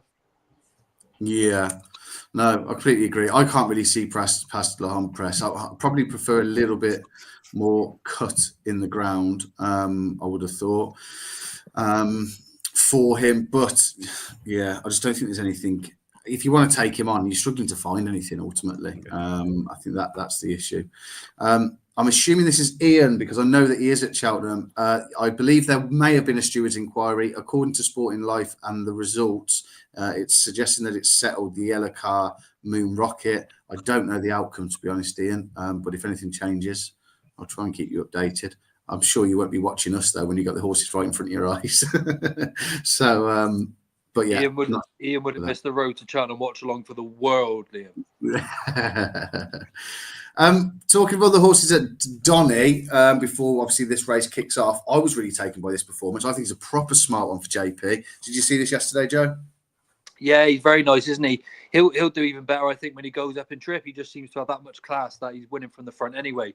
One sort of came up sides him, and then you sort of then question how much has he got in the tank, but a couple of clips and he was away again. Yeah, really nice horse. He reminds me of the John O'Neill horse called Road Less Travelled as well. Like a proper 3 mile point to pointer, but he's just good enough to win over 2 miles. And he's probably just going to continue improving as he sort of goes out and trip as well. Yeah, a very nice horse. A proper sort of brute staying chaser in the making as well, I'd say. No, absolutely. I'm thinking there's potentially a pot in him later this season. He kind of just sat and waited, and then when the horse came up sides, he was just so game to just gallop through the line. And I think he actually won with probably plenty more in hand than what it looks like, or certainly what it will read like when you see the winning distances. I'm not sure if you saw that, Jamie, and what you made of it. Meet Me by the Sea for JP yesterday at Donny. Oh, was that the horse that beat the Kemble Brewery at Ludlow, the JP Oak, yeah? Yeah. There's definitely a huge pot of him in the end of the season. Yeah, I totally agree. Yeah, I saw it, yeah. He just does enough, doesn't he? Yeah, he's... I'm trying to think now where I put him, but no, let it back. Let me think of a race that it could be for him. I don't think he'd be Cheltenham, probably. Aintree, kind of. Yeah, I agree. Yeah. Maybe a big pot in a handicap at Aintree, maybe. Yeah, he's a decent horse, in fairness. He's won well 3 times now. So I know they play a 7-pound claimer on him all the time, don't they? I think Callum Pritchard. Yeah. I don't know if he rode him actually the last day. I'm not sure, but he is the one you're on about. Like. Yeah. And we're off. Charlie Dyche to go to the front. And away he goes. Thought he might make it nice and easy. Yeah, Keelan Woods got the ride at Ludlow, but then when beating the Kemble Brewery and his win yesterday, yeah, as you say, Joe, Callum Pritchard's on board for both of those. Perfect. Interesting to see how Stage Star travels from the front here. He's another, like we discussed about Ginny's Destiny. He's just going to turn it on at some point, isn't he? Yeah. Well, we think so, you know. I still can't believe he got up in the Paddy Power last year. I'm not sure if you remember the mistake he made at the last. Yeah. Cobden had balance to stay on board for a start. I've seen the pictures and his legs are just wide spread over front and back, and he Doing still the managed splits, to beat. Still managed to beat Not Long Till May, who came late as well. Yeah, really impressive. Really impressive. Who do you like here then, Liam? Nothing is the honest answer, Joe. Yeah, fair enough. I'd like to see Chantry House just back up that run. I'm not sure if they'd then try and drop him and give him, and there'll be some sort of target in mind over hurdles. So I think his hurdle mark is significantly lower, isn't it? But he can't dine at this top table, I don't think. Not that, albeit this is clutching at straws to a degree with the quality of the field. Sure. I'd like to see La Press win and then hopefully put in the fact that he's got a full campaign this year compared to last year. Maybe there's some improvement, but sure. I like that. It's hard to see past Galloping, isn't it? And yes, I think the only unexposed horses in behind him are potentially Banbridge at the Trip if he gets kind of good to soft ground. And obviously we don't know what Fact File can do up in Trip, but he's already been beaten by him over the 3 miles, hasn't he, at Leopardstown? Yeah, and I think he's going to get beat again next week as well. And I'm hoping that he goes down to the Ryanair myself. I really do. Who knows? Maybe if he does, then perhaps Lompresse can finish one place better than last year and finish second behind Galopin rather than finishing third. Who knows? Did he finish? Was it third or did he finish fourth? Sorry. I think he was third. Yeah. No, I'm sorry. It was fourth. Beg your pardon. Was it fourth? Yeah, fourth. He travelled really well until basically he hit the peak of the hill, didn't he? Yeah. And then he out like a bit of a light. Jerry Colom obviously stayed into second. Remind me who was third then, Joe? Was it Cork Rambler? I think I can just see. Yes, it was. Yeah. I can just see it says here fourth in the Gold Cup. So I think it must have been Cork Rambler who finished third. I think there were only 6 finishers, weren't there? 6 finishers in Jungle Boogie. I think there were only 6 finishers. Yeah. Jungle Boogie. Yeah. Yes. Go on, Jamie. What? Give us the old Jungle Boogie. I was waiting for you. Boogie. Right, Ryanair, not a Ryanair horse. Yeah, it could be. Could well be. Yeah, nice price as well.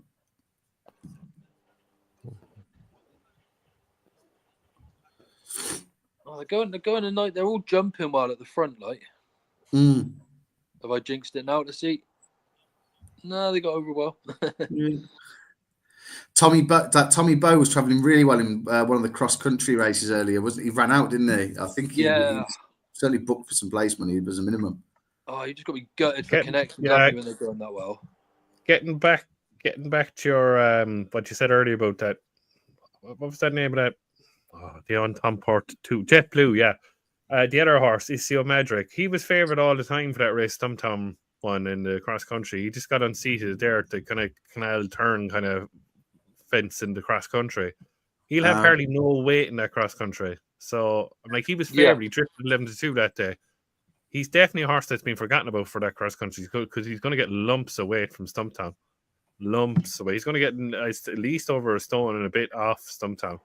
So, and there's not going to be enough runners for him to be handicapped out of it, is there? He's not going to be off a mark that's too low. Oh, I don't think so, Liam. No, to be honest, I don't think there'll be enough in it.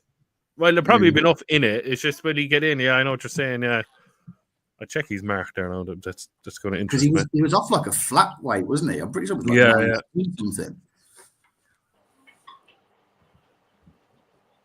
Stage Star's going very well here, boys. He is, isn't he? They're turning the taps a little bit. Obviously, the two out the back seem to be struggling slightly, but as expected. As expected.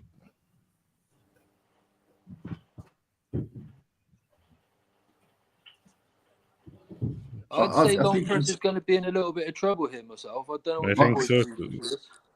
Cobden looks so comfortable, but his riding style could always lead you to think that, can't you? His arms are static. Yeah.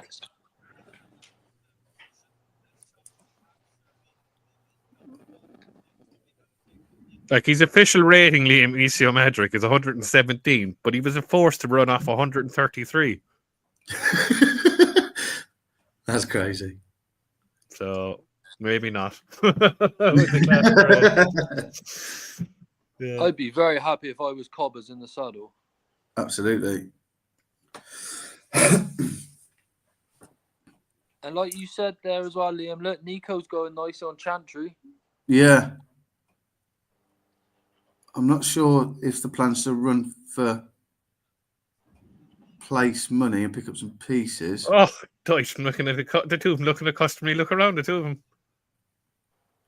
They're just trying to kid each other into which one's travelling best, aren't what comes in? Oh. Go on, Stage Star. They absolutely are trying to kid each other. I'm not sure what Harry's got left underneath him. We'll find out now, boys. Here we go. They're rolling. Go on, Cobbers. Oh, what a race. What a finish. Go on, Cobbers. Charlie's travelling the better, I'd say, actually, now. Oh, stride for stride, though. Oh, I'll tell you what. Stage Star's got him. Yes.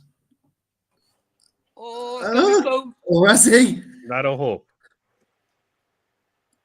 Oh, Charlie's just reading him out. I'll tell you what, boys. Charlie He actually saw that out really nicely, to be fair. I'll give him his props there because I thought he'd struggle when he got past the 3 mile, but he seemed to actually be really fit for it, and he showed plenty of speed to see off Stage Star, to be honest. That was good performance, actually. Very good performance. But again, like you said, Liam, it's not going to be enough to beat Galapan. No, it's not. I think potentially there could be some improvement given the fact that he's got a full campaign and obviously coming off the back of no issues. But 10-year-old now, yeah, unless it absolutely hacked it down. But then again, that would suit Galloping. It will go on anything, of course, but I think he's even better when in tougher conditions. Would you, just look at stage stuff. Sorry, go on, Jeremy. What you said there, coming back. If it was like, say, how long ago now was it? Jesus, what was that name of that? Remember that bunch finishing the Gold Cup, the poor Gold Cup that year? Silviniaco Conti. Is that the one with like Lord Windermere and stuff like that? Yeah. On his own. I put a question to the two of you. Would you be worried if it came up like that for Galloping the Champ? I would. I don't know. I'm not sure. I just feel he's in such a league of his own at the moment. But the thing is, saying that, Jamie, he's got to kick for home at the home turn. Yeah, 100%. Yeah, he's the extra gear there, like, do you know what I mean? Because you wouldn't want it to turn into a sprint, because then you're leaving yourself vulnerable, aren't you, to a finisher, I guess. So, I know Punchestown is never going to be his track, Gallopin, but when it comes to the times he's been beaten by fast or slow, it's a different track. Look, we'll stress that it's a different track. Yeah, but every time I see Gallopin the Champ, I know he won a Martin Pipe. It was decent enough ground that day. It's just I would worry about him on a quicker than usual. I put it that way. Gold Cup, I would be. Yeah, sure. Seriously worried. That really then would bring in Factified to me. I think he's better. He needs better ground in my book. But look, they've all won on various types of ground, and look, I might be talking out through my arse maybe, but I would be slightly worried if it was a better ground Gold Cup for him. Yeah, I'd like the softer the ground, exactly as you said, Liam. Softer the ground, but Gallopin would be unbeatable. Like, do you know what I mean? Literally, I was going to say, if it's soft, he's unbeatable. Anything faster, then perhaps you're open to. You're open then, yeah. To something, I guess. Anyway. We move from one Grade 2 to another, back over to Doncaster.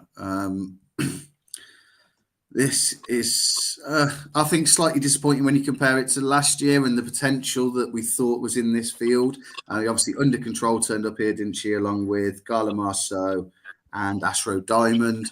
Katira currently favourite at 11-8. Jatara best price 10-3, and the rest are all drifting according to the odds checker grid that I'm looking at. Doncaster Lunga, I think, is an interesting runner in here. It was a bit of money. It's just slightly weaker in the market now. Is there a bet in here, Joe? If it was really soft, I'd be all over Jatara here. Now, I know she hasn't necessarily been in her best form this year, but I just think the softer it gets, these Irish, they seem to just travel all over our mares. So I just see her being the one that lasts the longest effectively. Doncaster Lunga, who you mentioned, Liam, she was brilliant last time at Kempton, but I think she used every ounce of her ability. And for me, that was actually the ride of the week that day by Richard Patrick. He sort of set the fractions, he gave her a breather, and then he let her go again, sort of thing. And she just managed to hold on. I think that is the peak of her ability. And I just see those tactics being hard to sort of exploit again this time around. Why Not was really impressive last time too. Katira's sort of one has hard to catch. So perhaps I'd just give Jatara another chance. She's got pace as well if he need be in the finish. She went over a mile and a half at the Curragh. So I think she's plenty sort of versatile. And if she's on form, I think she's the best horse in the race. I think it's quite simple as that, really. I haven't had a bet. I am tempted. Sorry, Joe. Are you? Okay. I was going to say this time last year, well, DRF, I suppose, but last year she was favourite for a long time in the race of Hampton City Wood. Is that right? Hampton City one, yeah. Yeah, against the Gowdens. You're right. Yeah. No, interesting. Jamie, how do you see this one, mate? Yeah, I suppose ditto what Joe says, really. I think if it was softer ground to be all over Jatara, and especially she had by far probably technically the best form of the race. It's just like, why not? It's just one of those, I suppose. What was the one he beat the last day though? West Balboa, wasn't it? Yeah, that's it. But she looks like she's gone at the game, doesn't she? She looks like she's gone at the game. Totally Katira, just gone at it. But no, it's just one of those. It's not standard's not great, but Jatara has the best form. But it's the way Why Not has won at Cheltenham. He was fourth then after that, and then he won at Doncaster the last day from the front. And I think he'll just go out in front, really. Why not? And Why Not for me? And would I be steaming rolling in? No, but no, it's just the way it ran the last day at Doncaster. Tickled my fancy a small bit, but like it's a much of a muchness race. You're not going to be touting any of these for a mare's hurler, yeah. Sure. So what about you then, Liam? Who have you got your eye on in this race? Do you fancy Delicasa Lunga or? Yeah, I probably would play her. I'd probably just play her as a win bet only with just the two places to play with. But I think there's potentially a little bit more improvement to come, and I don't think this is a vintage renewal of this grade 2. I think that there is possibility she could step forward again. Christopher will get a decent price for Why Not to win it by 6, that's for sure. But yeah, I think it's potentially open to an improver. I completely understand where you're coming from with Jatara, Joe. I'm just thinking perhaps have we kind of seen the peak of what she can do, and potentially there's others with a bit more scope to improve in here. But I think it's quite a trappy race. I wouldn't be as confident as either of you boys as to put my money where my mouth is. But yeah, hopefully it'll be a good race all the same.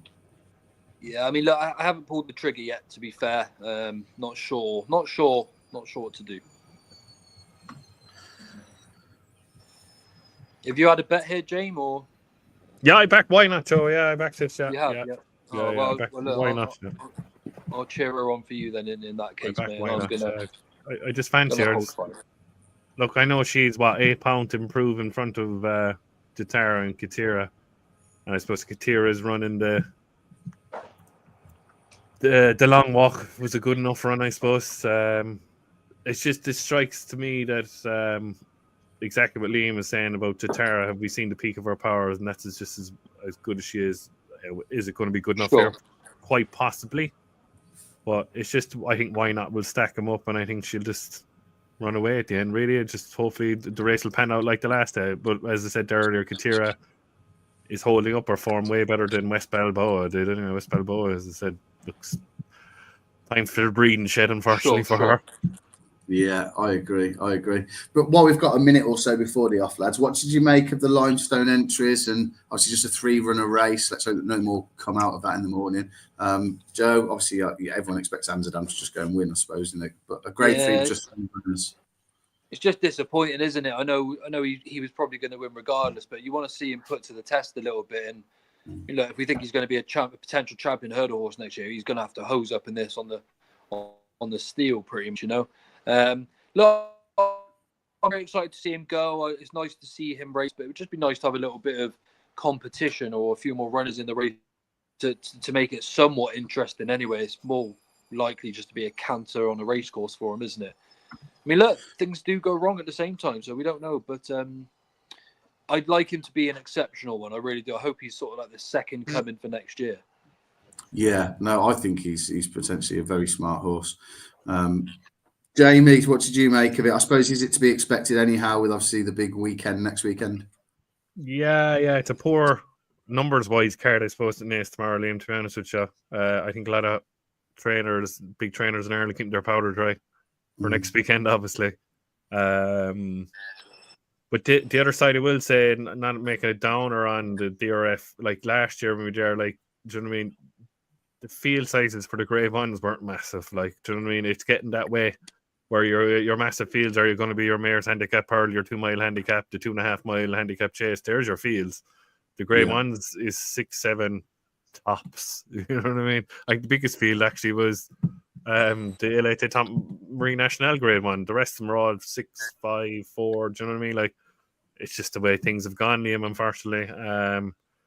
I think even some of the prices and the field size of some of the races from an anti-post perspective, I was looking at the juvenile hurdle. That'd be big enough field, I suppose. Yeah, there'd be surely be 10 in that. Do you know what I mean? Like it was last year. I just recall though the likes of Madgeborough and Cardiff being much bigger prices. Madgeborough was first time out last year, but no, he went off, I think, about 3-1 in that race. I think, if I recall. Yeah. No, you're right. We did behind Cargese. Cargese. There was the horse. Was there the Jigginstown horse that was Stormheart? Yeah, Stormheart. That's the one. And Gigginstown had Predators Gold turned over, and then Nathaniel Lacey as well, didn't they? By Dancing City. Dancing City.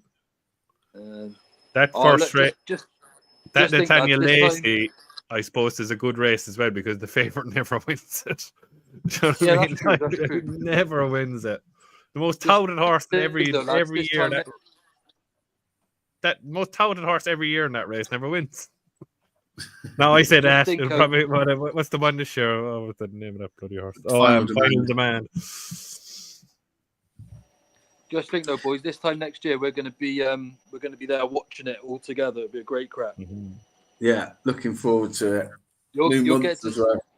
Yeah, exactly. Yeah, and you'll get to meet Jamie's old man Liam. I'll tell you what, he is some legend. Happy days. Yeah, looking forward to it. It should be a great weekend. I loved it last year. Really enjoyed it. So, yeah, hopefully more of the same. I hope what height are you, Liam? How tall are you? Me, about 5'11". We can put him in the middle, so the two of us. Jamie's like 7 foot. You won't believe it. I'm about as tall as Liam. Really, you're the one that's like 7 foot. yeah, giving out that we're the weirdos, Jamie. It's you. Yeah. Make sure you're next to me, Liam, so I can hug onto your shoulder after about 12 pints, so you can hold me up. Just a little bit of news. But I'm swaying. Oh, have I frozen?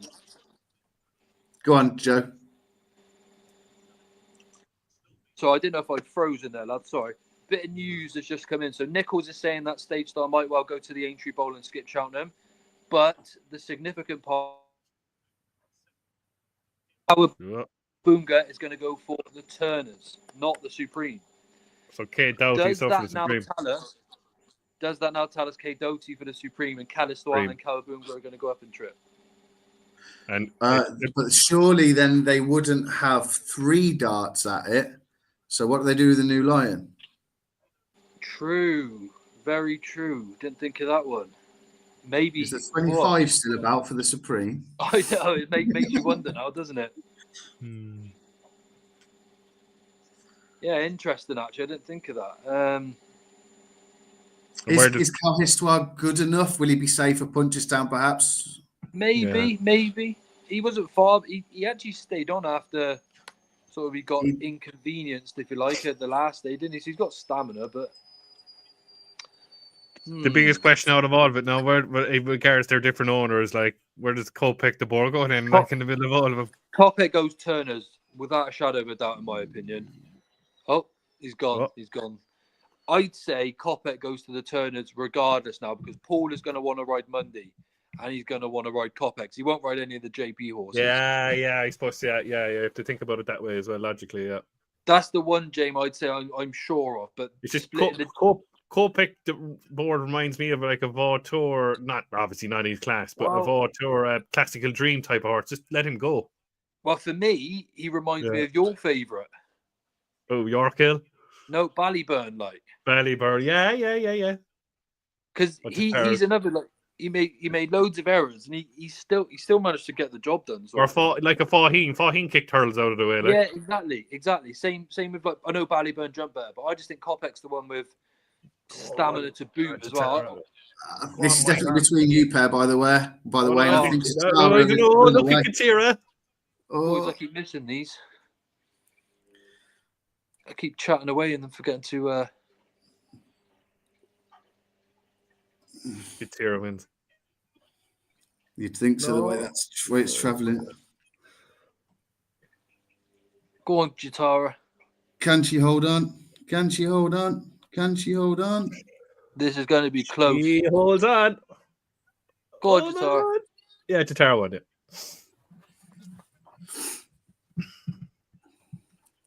I'm about 10 seconds behind then, Jane, but God, I didn't even pull the trigger.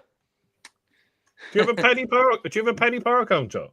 No, I've only got Ladbrokes and Betfair. Sure, they won't. Yeah, Ladbrokes still have that stupid rule. You have to put a pound on every pound in, and you know. Yeah. I've got No, I'm on penny power. That's the only reason I have it up to. It's up nearly up to speed. Like, can you watch it? And that's the thing I noticed as well now, where I love backing horses in play and laying them and all that jazz, like. But Ladbrokes used to be 5 seconds behind. Now, when you watch a live stream, it tells you at the top in brackets 15 seconds behind. Yeah. And that's 15, I think now. I'm sure it's 15. But I'm like, come on now. That's nearly the difference between one flight to the next. Like, you know, I'm like, you can't be giving people in play money. What was it a couple of weeks ago? Bossman Jack, when we watched that bump horse the other day, I actually backed him in play and I clicked on 16-1.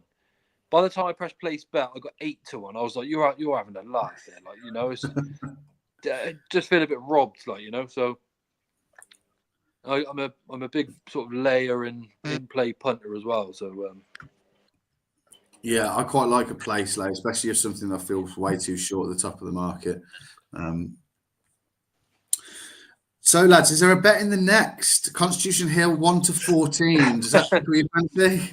No, but if you've got to have a pound on to watch the race, why not? You know. But all right. In that case, give me the forecast. Joya Mashin is owned by some friends of mine from the village that I grew up in. I'm not sure what their plan is with them, but hopefully we can find out and tell everybody on the watch along the day to be on. But I don't think they bought a horse and thought they'd be running against Constitution Hill. So a nice little day out for them either way.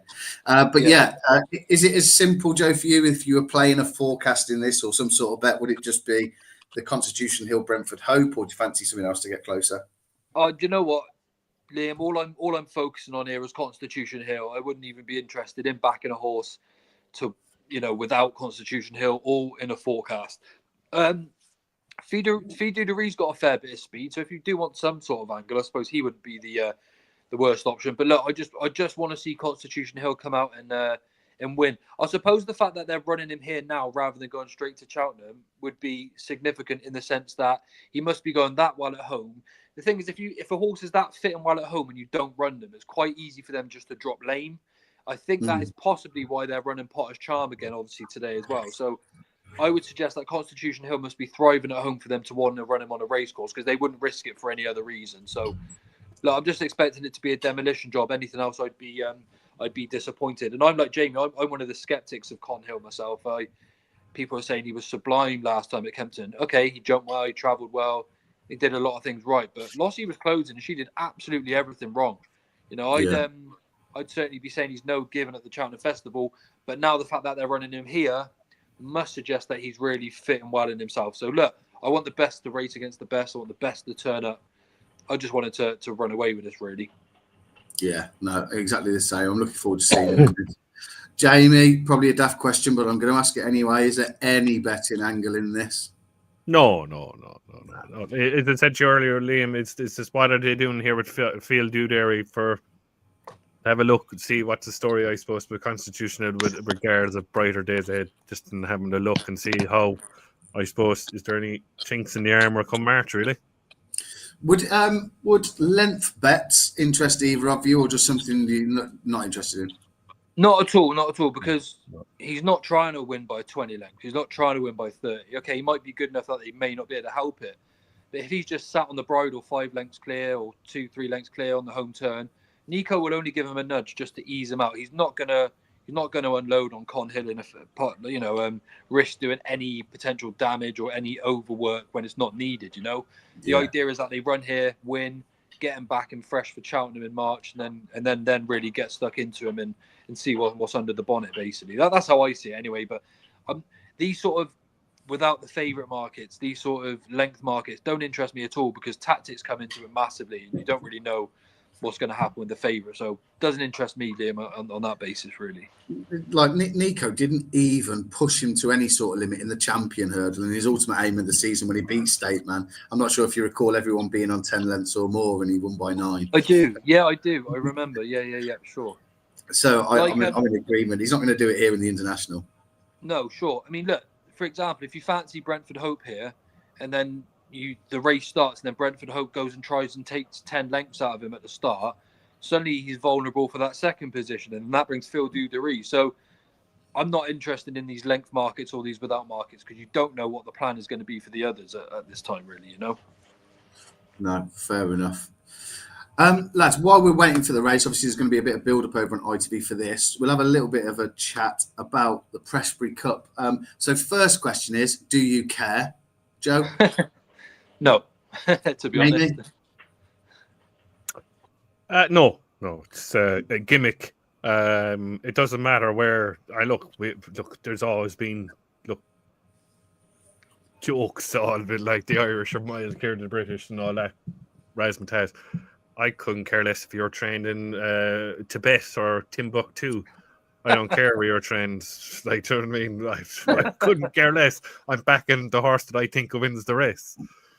I couldn't. It's an absolute gimmick. I think it makes a mockery of what national hunt racing is, to be honest with you. Look, they're doing it, obviously, just camaraderie, bravado type gestures to soup up their minutes in ITV, to be honest with you. Like national hunt racing, to me, Liam, I've gone for years. I've been a fan since I'm 38 years old now. My father said I used to jump around the garden, jumping fences, like, do you know what I mean? Like, as a child, I know the game for about 30 bloody years. And my Cheltenham, when I first went in 2003, was fellas who used to save all year. Either, don't matter where you work, you had your jeans on, Wrangler jeans that you paid over the top at the time, a dirty old Mac on you, and you went to the races. Now it's kind of an absolute circus fest in my book, Cheltenham. It's not Royal Ascot, by the way. Do you know what I mean? When you go around it, like, I always associate the flat, and not being snobber or anything like that. It's just, I always thought Royal Ascot is your lovely sunny day with your strawberries in your champagne, your lovely sunny day. Now they're trying to bring that into Cheltenham. To me, from experience and putting my hand on my heart here, that's not national hunt racing. National hunt racing is in the shitty weather, horses going out, you have a big coat and you go away and you enjoy the horses. And that's just me. Look, there's a place and everything. I know they're trying to attract customers and get this old way of thinking, but I prefer the old way for me. I have no interest in the camera going around, and I turn off ITV. I don't even watch ITV anymore. It's not Channel 4. They actually cared about racing. This is to me, the people on there, it's just like a circus fest. I don't want to be watching some fella taking a drink in a tent at Cheltenham. Just put on the horses. Do you know what I mean? Yeah. Do you know what I mean? Like, it's just me. That's just me. I'm a bit old fashioned that way. I'm not 40 yet, but I'm a bit old fashioned yet. You're not far off though, James. I must say, you're not far off 40 now. Anyway, I just want to, in all seriousness though, I just want to add the same to Jamie. I couldn't tell you the last time I'd ever put on ITV racing. I'd either watch it on racing TV or I watch it just on my betting app and make my own mind up. I'm not interested in everyone's dress code and the fashion sense and the food that's on display. And the days are very much different now, and they're trying to drag in people and eyes to the sport. I get that. But it takes away the rawness out of the sport that I fell in love with years ago. When you hear these horses clattering through the wooden fences and that noise, and the morning line used to be unbelievable. I'd set my alarm relentlessly to get up and listen to Derek, even to Derek Thompson, to McCreary. Oh, I just loved it, man. But I haven't tuned into the ITV. I can't remember. I don't know what it's called now. The ITV morning line wouldn't even interest me one bit now. The funny thing is, I've got it on record, so it's series record, and my interaction with it is deleting them. Yeah, that's the thing, isn't it? Yeah. It's terrible. It's just me. I've like exactly what Joe said. You put your alarm on. I'll never forget years ago, you had the Italians Gazzetta d'Italia on at 8 o'clock in the morning. You'd have that at 9. You would the Yeah, football. and then at 10 o'clock, you'd have Jamie, was that the introduction? Was Go Lazio? Yeah. Yes, and it was. And then you would have the morning line, whatever. And then at 10 o'clock, you'd hear that new Bega song, Mambo number 5, yeah. And you'd have the cricket highlights on for an hour after. So I used to get up every morning for 3 hours, watch that every Saturday morning. God, that brings me so much nostalgia and good feeling. That's just not there now. It's just not. It's not there anymore. You'd set your alarm and all that. No, I couldn't. I don't watch. I tell you now, compared to years ago, I don't watch much TV. I watch a series, but then I'd watch a series which would be about 24 episodes long or something like that. And after the third one, I'd give up. But after that, I just watch sport. I have no interest in anything else. Do you know what I mean? I'd watch a variety of sports now, I will say. But like exactly the nostalgia wise, that's all gone now. Liam, I know you probably don't want to spend too much time on this because Con's off in a moment, but oh God, I forgot what I was going to say. Brilliant. That's called old age, Joe. If you forget. Yeah, well, there you go. Maybe I'm heading that way too. We're talking about Go Lazio. I'll jog your memory. We're talking about nostalgia. I popped up something about a comment from Christopher Alan Richardson, legend. He was legend. No, but it's just like the pundits, and again, I get why they're there, but I'm not interested in what. I don't like the things they talk about now myself. I don't find it very. It's almost an insult to a degree to the sport that we love by saying that the sport itself, the horses, the animals, and gambling and betting is not that much of an enjoyable or entertaining or good thing that therefore we've got to create all of this around it. If there was more concentration on the aspects that all of us fell in love with and they were promoted better and in a more clear way, 100%. If the emphasis was on the horses, they had such a brilliant opportunity with the full gallop show. It needed to be raw. It needed to be real. Talk about the Bryony stuff. Talk about the Langadan stuff. Explain to people, the casual viewer on ITV, what is the handicap? Explain how it works and how the horse, in some people's eyes, was run to then achieve marks. Explain it and then ask Dan those questions. And then people who are viewing can then make a judgment call based upon what the trainer's saying, how it's explained, and it's informative. Then that will draw people in, I think. Also, I made a bit of an uproar about this on Twitter myself. Similar scenario what you're saying there, Liam. But also, we get such a bad rap for how the horses are looked after, and we should have been educating people how well they are looked after. For example, I've been to many yards. They have dentists in once a week. They have vets in 4 times a week, and any extra visits that are required. They all get checked up. All of this happens before the stable staff have even had their breakfast. It's nobody loves these animals more than us that are actually genuinely involved in the sport, enjoy the sport. And people forget there's nothing a 4-foot jockey can do to a horse and make him run if that horse doesn't want to go. Look at a horse called Mad Moose. If he didn't want to run, he wouldn't have ran. There was no getting him to come off the bridle. And final thing to point, good horses like Conhill, like Lossiemouth, like Honeysuckle, they prove that horses love to race. They are unbeaten. They perform to the same high level all the time, beating the same top quality horses. That should be enough evidence there to tell you these horses love to do what they do. They should explain that the Pro Cush, it doesn't hurt the horses. It makes a loud noise to make them aware that they've got to go forward and make a move. It's not about, we're not hitting the horses to hurt an animal to make them respond. It's such a bad perception. So they missed a massive trick there for sure. It really is very disappointing. I hope they get that right next time out. I really do. No, absolutely. And hopefully the series 2, which has been commissioned and who's going to be funded, hopefully that they may take a different tack with it. So I suppose we'll just have to wait and see on that front. Yeah, absolutely. Right, Constitution Hill. So barring any accidents, which let's hope we don't see, he gets round in one piece and bolts in. I think we can all agree on that. Can you imagine if he just gets beat here? Can you imagine? Unbelievable.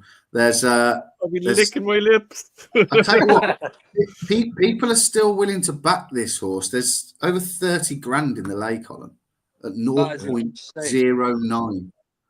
Insane money. Crazy, come on then, strut your stuff.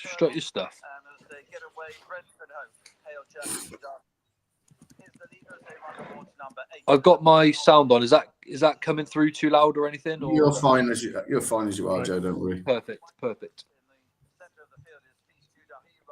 Look, there we go. Let's see. Brentford Hope's gone off in front. See, I wouldn't have wanted to back him. Look, see what I'm saying in the without market now. Absolutely. Unless you're privy to race tactics and how they're going to line up, then you're guessing. Yeah, that's it.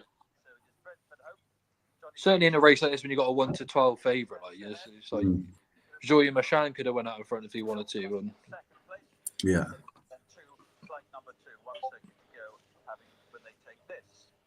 Oh, he's such a good jumper as well, Conhill. Not only is he class, He is, he isn't he? just wings everything. You see the video? I think it was Alan Johns, the slowed down version of him jumping from outside the wings at Kempton at Christmas. Yeah, it was insane. Could have jumped a few horses, couldn't he? Yeah.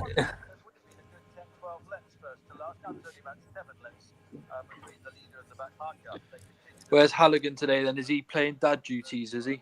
He is, yeah. He's watching some sort of sporting event in some field in Ireland. Yeah, So, he's always at some yeah. sport, isn't he? He's watching something all the time. Yeah, always on the go. Sport Fair Got play, 3 dad of them, life. hasn't Yeah, that's it. he? He looks like he just wants to go faster, doesn't he? He Constitution. does. Is he keen or is that it? He just wants to go, like, you know? 28 miles per hour. They're going to 27. They are going to pretty slow Yeah, pace, they are. aren't they? Might find he just kicks on shortly then. There he goes now. Oh, there you go. Oh, good jump again. Yeah, he's like, I'm not having none of this messing around. Yeah. God, look at that jump. Like, Wings it. Nico's like, whoa. and look, and he just takes another 3 lengths out of his rivals. Like, it's just insane. Brentford Hope's like, okay, right, I can't keep up with this malarkey. Before even a quarter of the way around, he's dropped back. It's unbelievable.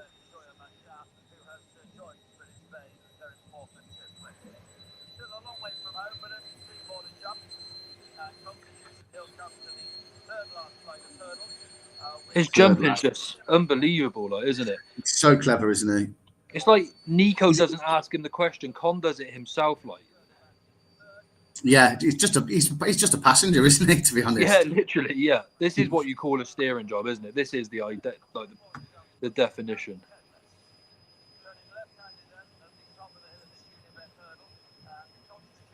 I know that Chris in the comments was hoping for 10 lengths or more for a little roll up he's put on. So hopefully you can get that off for him. You'll be very happy.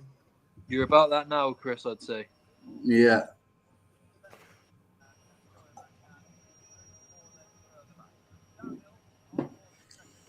Go on, Good jump, again. boy. Yeah, nothing else expected. Unbelievable.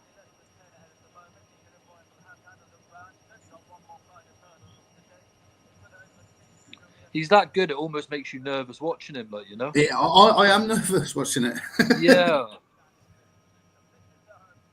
They've closed up a bit here, boys. They have. I know. Go on, Nico. Do your job.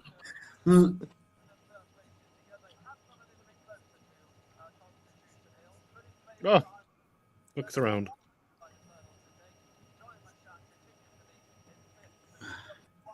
One more good jump. That's all we need. One good jump. Oh my god! God, my heart was in my mouth then, lads. Oh, Jesus, I thought he was gone. He gets to that last hurdle. He was really long at hitting the champion hurdle, wasn't he? He was, yeah. He jumped the shadow, they thought, didn't he? Or he just took off from a mile out. Well, sorry, Chris, your 10 length bet there has not landed, unfortunately, buddy. But that's probably not to rub salt in the wounds. It's probably why those bets aren't worth it, because he's not going to go and push him off in clear to try and make a win by 20 lengths. It's just not how racing works. But yeah, unlucky there, buddy. Unlucky, buddy. I agree. I don't know how to weigh that up, though, boys. Do you? Say it again. I don't know how to weigh that run up, though. You can't really weigh that up. That's just a schooling in public. You've basically learned absolutely zero, haven't you? Yeah. But you have learned that he a bit dodgy at the last. Cheltenham. Yeah. You wouldn't want a smart one on his tail, would he? There. No. Never mind. Well, it's obviously not much of a race. He got round all in one piece. A bit of a clanger at the last, but that's that. The Great Yorkshire Handicap Chase. The changing man's favourite in here. He's got 2 seconds behind his name. I'm not sure if he's one who just doesn't want to win. Forward Plan 11-2. Snipe available at 7s. Doc Pick Me, at 10s. Charlie Uberales 11s. And then 12-1 Bar. Is there a bet in here at all, Jamie? Is there anything that you do like? And what do you make of the favourite, the changing man? Do you think he's a bit soft in the finish? Yeah, I backed him, Liam. I really sweetened him in. I think it was the rehearsal at Newcastle. He was Ferrero. Was it Ferrero Bamboo beat him? Yeah, he outstayed him up to. He looked to winner all the way around that day, and he was second. Then again, was it Ascot the last day again? He just doesn't like winning, does he? I don't really fancy anything here, Liam. No, I looked at it. No, I suppose the second favourite would have to be interesting. Like with his form this year, 4th and 3rd. Do you know what I mean? And your man taking £10 off could be massive. But no, I wouldn't touch this race. I'm 3 mile handicap chases around Doncaster wouldn't be my bag. Even though I did back the changing man doing a rehearsal chase in Newcastle. But no, look. No, there's no point in me saying when I don't fancy anything. Yeah, it just is for the sake of putting up, but for the sake of putting something up, especially with the £10 claim or a forward plan, maybe. But no, it's up to anybody here watching or anything like that. Pick your own horse. No, fair enough. Joe, what about you? Is there anything at a price that you like, or what do you make of this? Obviously, very competitive. Yeah, I must be honest, Liam. I've got nothing to add here. Not a race that I've got any fancy in at all. But another bit of interesting news has just come through. Dan Skelton has just told Matt Chapman that Grey Dawning is likely to miss the Cheltenham Festival. Right. I thought you were going to say it was likely to be aimed at the Ryanair then. No, it's going to be out altogether. To miss. There was another thing there that William did, back on the Lampresti race, right? Lady Hislop is after putting up on Twitter that Sean Bowen has been called into the shorts after he's riding Delta Work. Wow, interesting. They know what they're doing. Report to follow, it says. Wow. Might get a ban incoming. He wouldn't want that around Cheltenham time, would he? No. Yeah, absolutely not.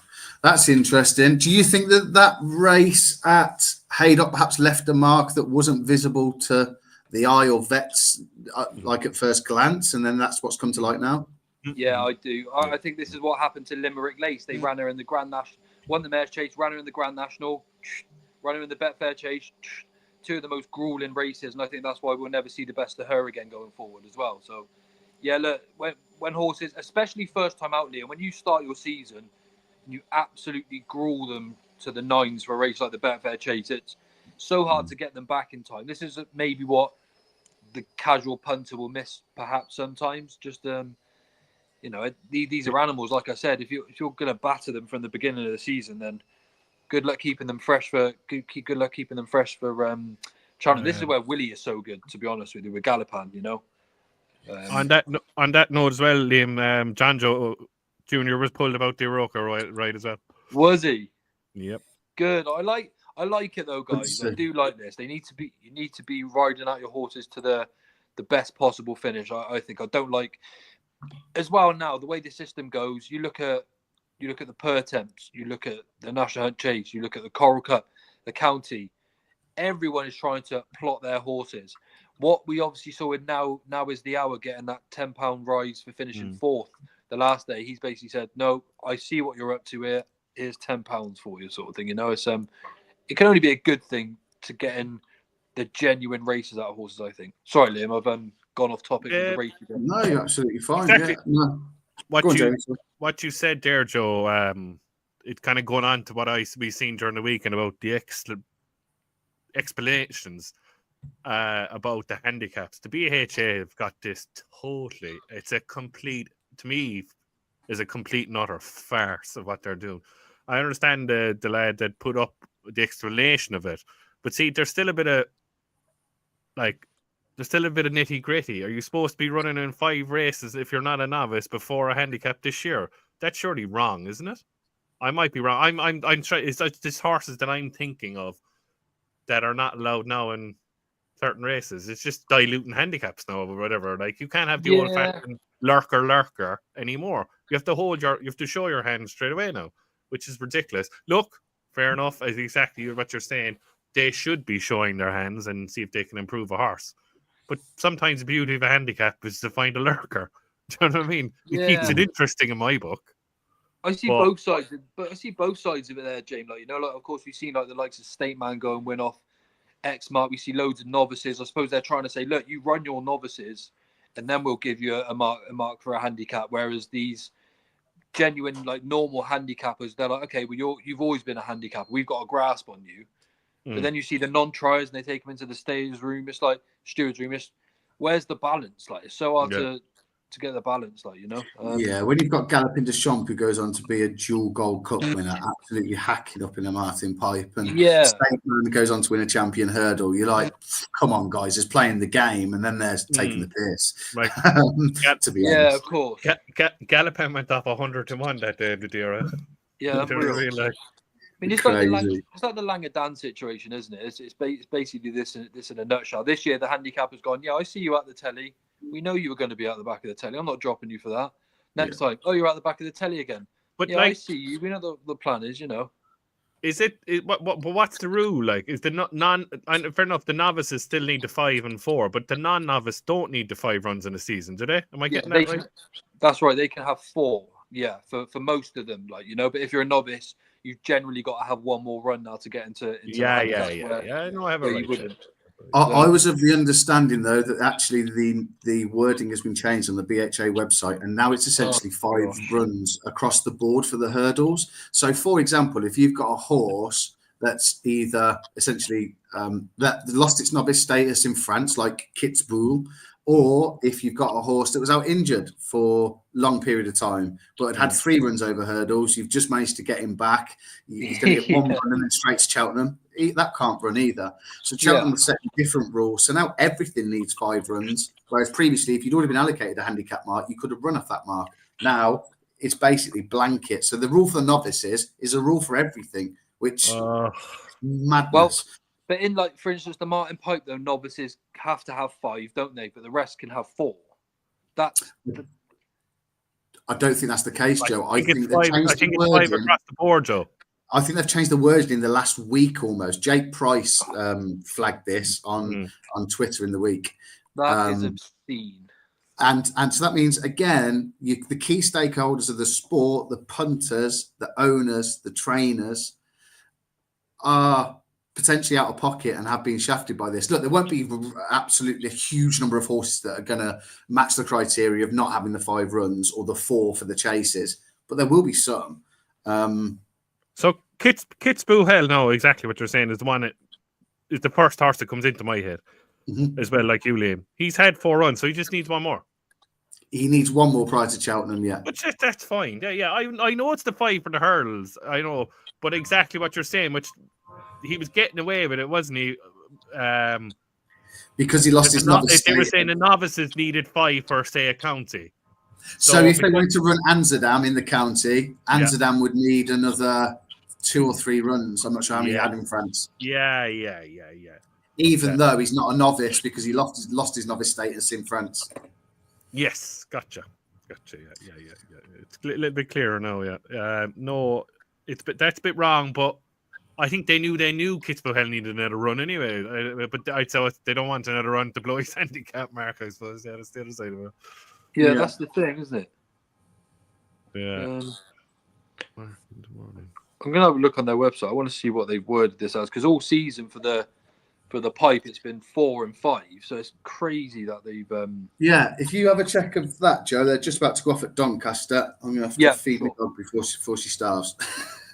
Yeah, sure. So that's what I'm saying, Joe. You're right. So what I said the last day, that he has 1 second out. 1, 2. Who? Kitzbühel? No, thing for the pipe. The enabler? The lark in the morning.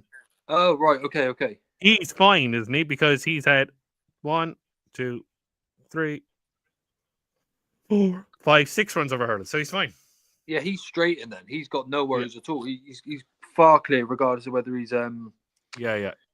a what's it or not, novice or not. So it's just they have to have 5 minimum and 4. It's just across the board now. Yeah. It's not just the novices, which is fair. It's just mental. They need to make it so much more simple for people, don't they? Really? Yeah, I'm still I annoyed think that they're basically it's not an Irish English. They're basically trying to. I understand what they're doing, but they're still going to have all these horses are coming from France now, so they have the runs under their belt anyway. Yeah, true. That is very true. Hard to give them handicap marks as well. These French. That's the problem. But that's pretty much what happened with Gaelic Warrior. I know he got pipped on the line, but he still ran his race, didn't he? In the Fred Winter light. State Man as well, another from France, you know. And that one, remember what was the one we were saying the last day? That Durham yoke. That Durham yoke's qualified because he's had 3 runs in France. Metra on science, Metra on science, isn't it? I think the Imagine crowd bought him. I can't even think of him, James. Can't even think like. Well, Liam will say will know more because we're on about that. Metra on Seance or something. I think he can run first time out in the booze because he's had 3 runs. Because like even with that Stenson's had 3 runs over hurdles, so he didn't have to run today. Yeah, he could have went straight to the Boodles if he wanted to. Yeah. So that's one. We'll ask him when he comes back. The Metra on Science. Absolutely obscene. It's mental how difficult they make it. They could do it. It's exactly what you're saying with the Galopan State Man. They're calling it now the State Man rule, isn't it? It's the State Man really kind of blew the whole lot of it out of proportion, didn't it? Yeah. They could just make it plain and simple with bloody 5 or 6 bullet points, like, you know. This amount of runs. If you're a novice, this amount of runs. Whatever. It's just make it all confusing. I'm just trying to find where. We were just saying there, Liam, isn't that horse that we said the Durham yoke for if he did come for a Bulls? He's qualified, isn't he? Because he's had 3 runs. He has, Matron Science, he has. Yeah, he's had 3 runs in France. So, like an example, Bad, Ben Pauling did it. I think Bad was quite well backed and sent off towards the top of the market a few years ago for the Boodles. And you probably touched on him. Gaelic Warrior, of course, had his 3 runs in France, and they thought it was a gift off. What was it, 129 or something? He was given. Yeah, that's it. You got it. So yeah, they can come straight over some of those, which I think was perhaps what I was alluding to with Mambo number 5 in the juvenile race we were watching earlier for Ben Pauling. I think when he said we don't want to waste his mark, I'm not sure it's the Boodles in particular they were referring to, but some sort of but like it's just saying as well there, Liam, that Stencil didn't have to run today because he had 3 runs in France. He could have went straight to the Boodles if they wanted to. Yeah, I suppose the handicapper may have said we need to see another run out of him. Perhaps we're not willing to give him a mark based on his French form. I'm not sure. But again, then we go back to Gaelic Warrior, like, you know, sort of thing. He came straight from France and ran there on his first attempt, didn't he? Like, so yeah. We were studying that. We were studying the races that morning. Obviously, the draw I showed you, and Joe has seen it down in my local. And me and Dad were arguing, and he pelted me in the shoulder. He gave me a fucking right hand into the shoulder, anyway. and the twang came out of it. I fucking told you Brazil will win that race. That Gaelic Warrior, you're on about that? Oh yeah, right. Yeah, leave me alone. It's funny, Liam, because obviously James very Irish. His whole family are completely Irish. Everyone's Irish. Yeah. But his dad has got a pure English accent. It's amazing. Chris, the horse is Maitre en Science, Maitre En Science. I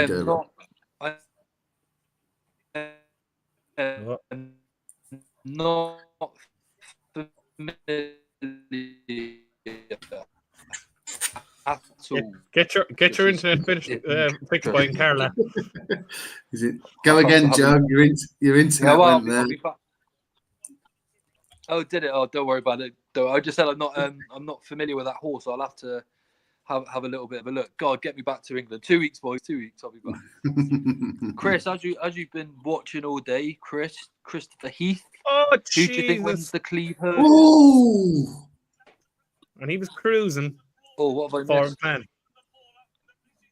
One in blue, dark blue. Right, we'll see how much changing plan wants to go past now.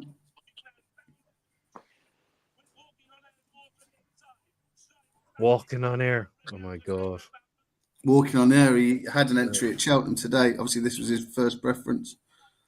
Oh, The he changing wins. man doesn't pass horses, does he? No.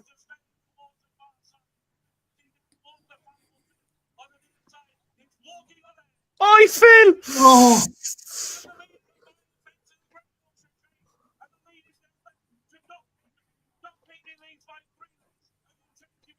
Wow, he's man, down. change See, him in I've only second just seen again. the full. He doesn't like to pass horses, the changing man. I don't care what Joe Tizard says. he doesn't, does he? Just seems to just stay there and just.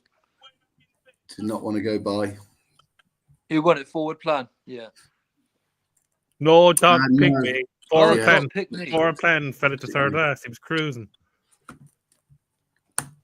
But I didn't really pay much attention there. Tough race to win. I don't know if Christopher heard my question, but as he's been sat watching all day, give us the winner of the Cleve Hurdle, Chris. Yeah. Crambo, interesting strong race. leader. I like Gal Road today because we discussed. I don't think Crambo's a Cheltenham horse. I think Strong Leader's a flat track horse. Gal Road loves Cheltenham. I might even have a bet here. I think he's drifted a little bit back out to 11-4. If I get 3-1 in a minute, I will pull the trigger.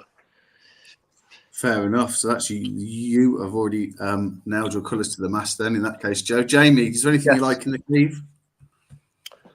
I was on with you that day, wasn't I? I'm very, very annoyed with myself. I didn't go back in. I backed Crambo the first year and won the long walk. Then it didn't. Then I went against him and he won again.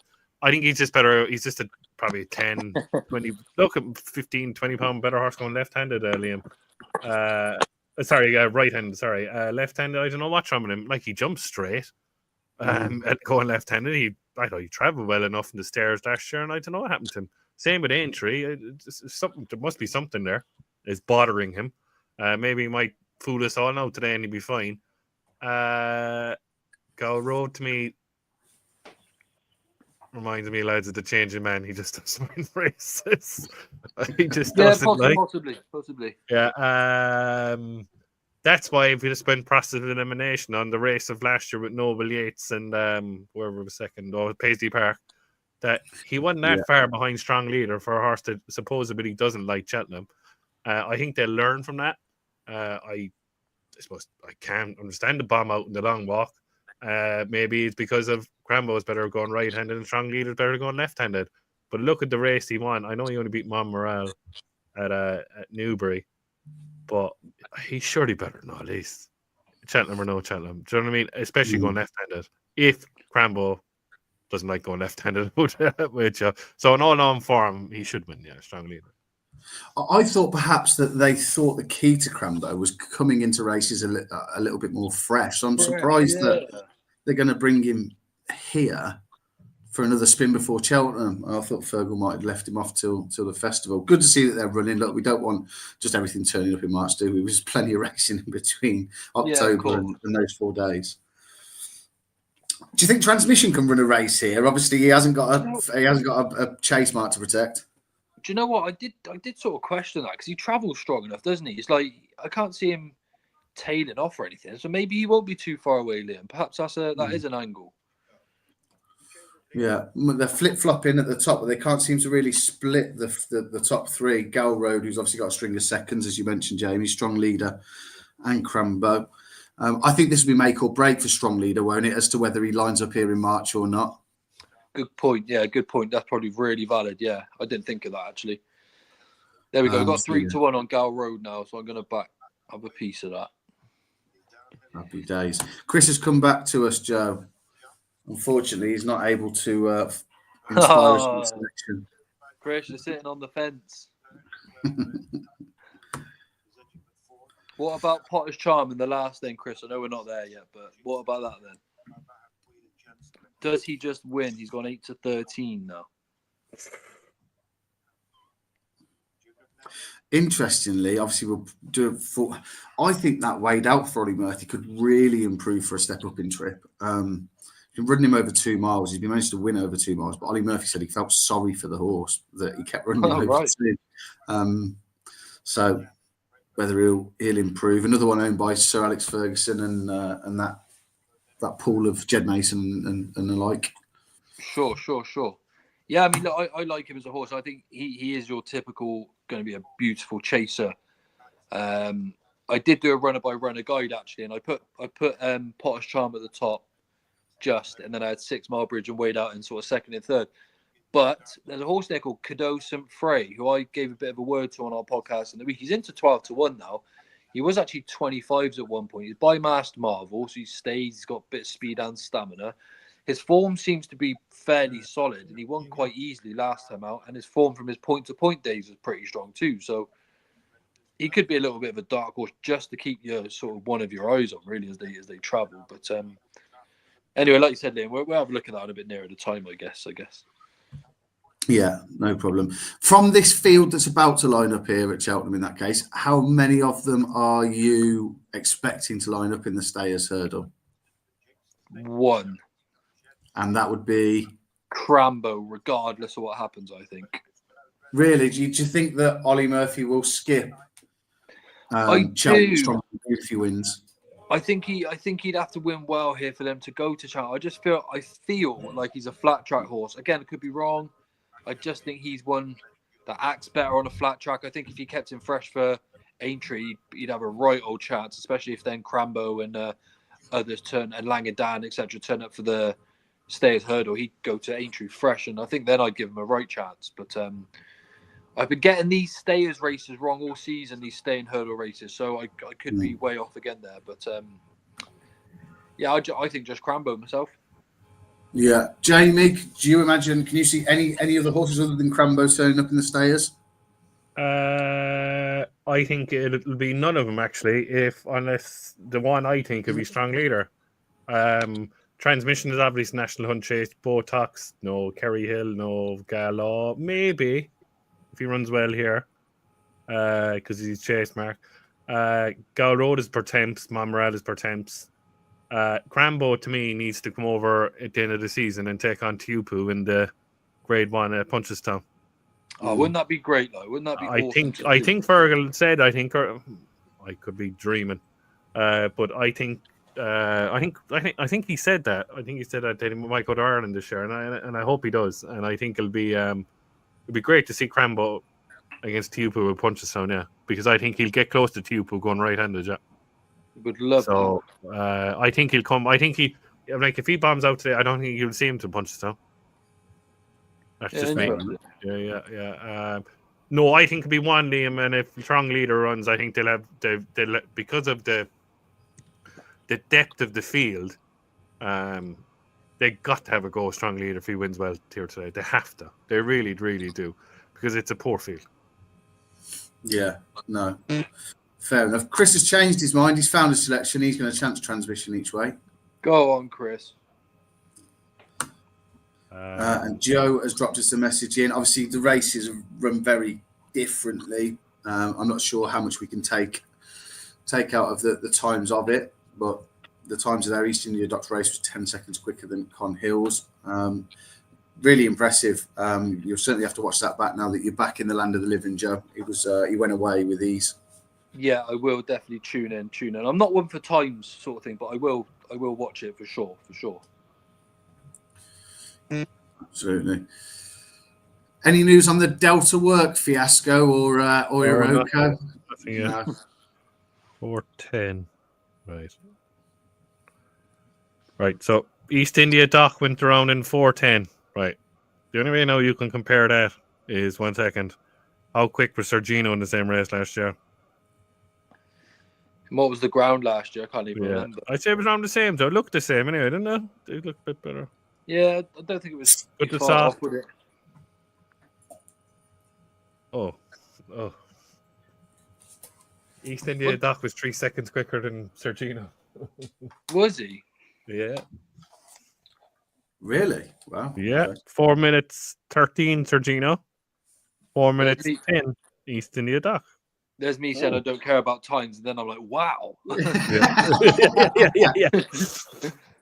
And what was there much difference in the going description at all, Jamie?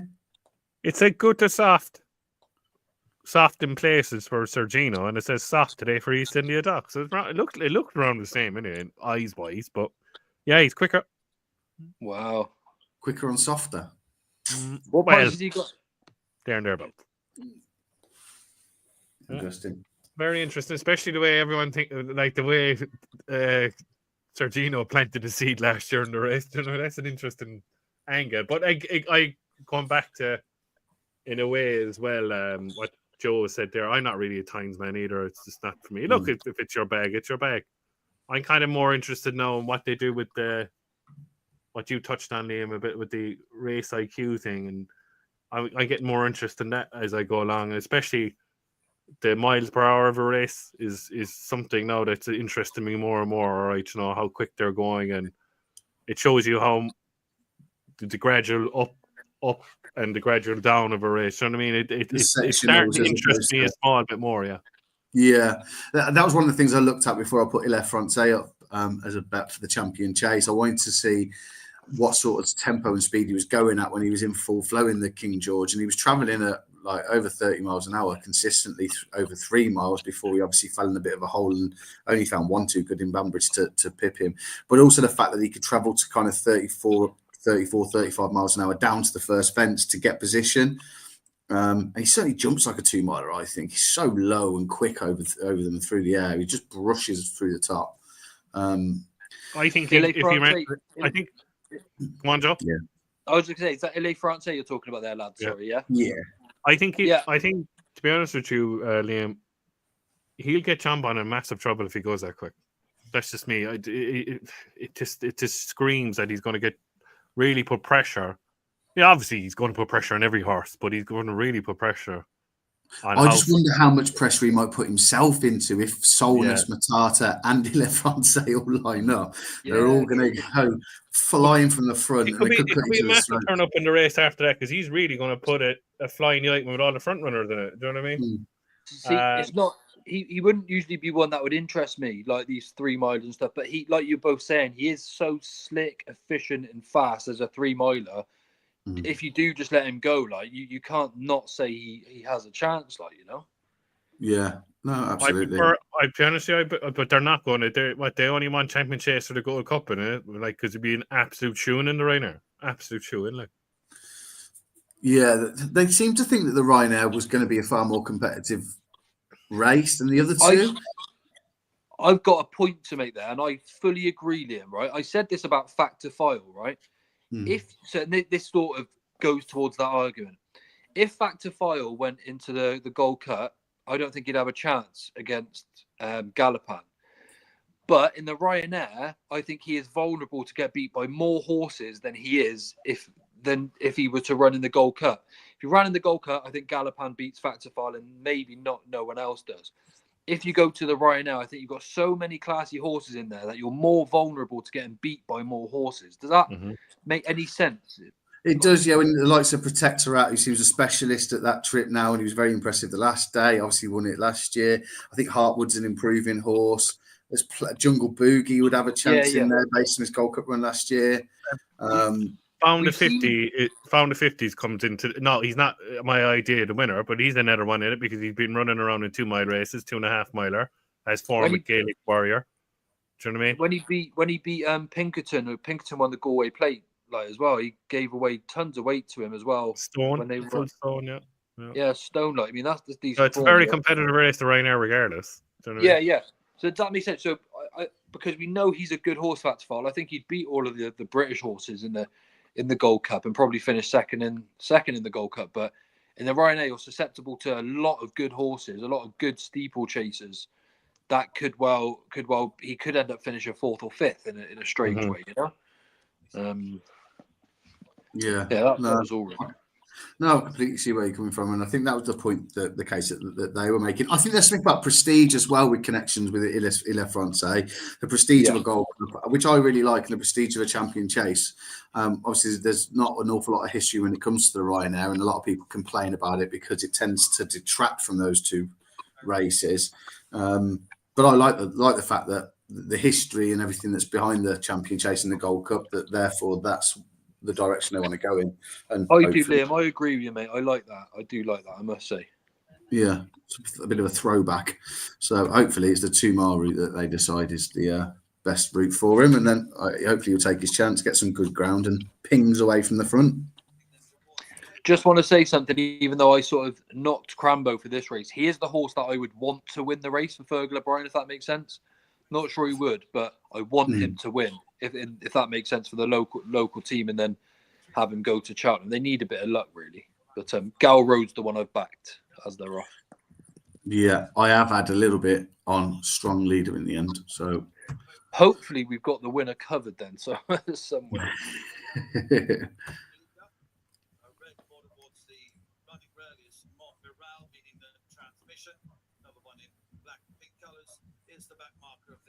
As they come to number 2, Gal Road, over that with a advantage. The pink and purple jacket, be steady away, won't it? To be honest, in this, yeah.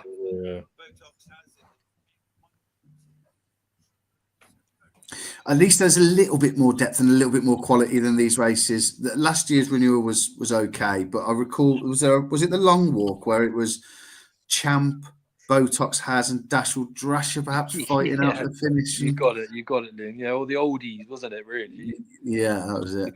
A veteran staying hurdle. Basically, yeah. Yeah. There we are. If the BHA want to squeeze in any more races into our already absolutely rammed calendar, there's an idea for you. Veteran staying hurdling. But for the previous winners of the Stayers Hurdle. Yeah. Slide Burley would come out of retirement and win it, probably. I don't think he would, sadly, Joe. Oh no, sorry, yeah, bad mistake. Oh no, I might head in yeah. It would have been easier for me just to let it go and not say anything, wouldn't it? No, it's all right, mate. It's okay. R.I.P. I did forget, actually. So that is a shame, though. It is a shame, isn't it? Yeah, very, very game horse. 3-time festival winner, 2 per attempt, 1 Stayers. Yeah, exactly. Yep. When, just out of nosiness, Liam, when did you get into racing then? What were the golden years for you, effectively? Always properly into it. Probably from my first Cheltenham festival I went to, which was the year that Long Run won it. So I think Denman and Corto turned the corner together, but then Long Run picked them both up. Oh wow, yeah, sure. So yeah, from there on, really. So yeah, Zarkandar won the Triumph. Yeah. I was there that day. Final approach, nipped AP McCoy on Get Me Out of Here, I think, in the county, was it? God, that takes me back some years. Yeah. Yeah.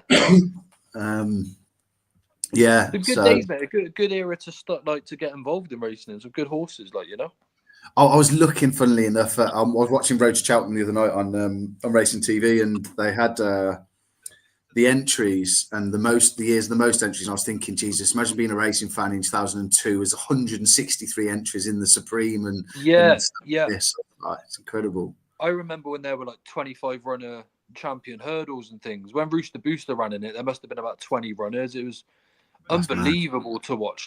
So just the speedy 2 mile hurdlers just going at it, hammer and tong for 2 miles in a massive field. It was just epic. So much more jeopardy as well, and yeah, sure. I know we've got to be a bit more more friendly to people that tune in and things, but as far as the sport goes, that was just unbelievable. It was amazing to watch. The ideal thing is to bring a Cheltenham back to 3 days, but I'm greedy. I like 4 days. I like 4 days of enjoyment rather than 3. But yeah.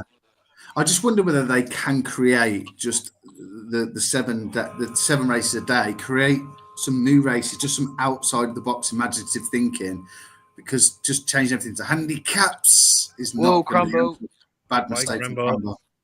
See ya. God, that'd be so. They get no luck, the Fergal O'Brien team, I swear. Strong Leader looks to be struggling. Go on and Gal Road, let's do it.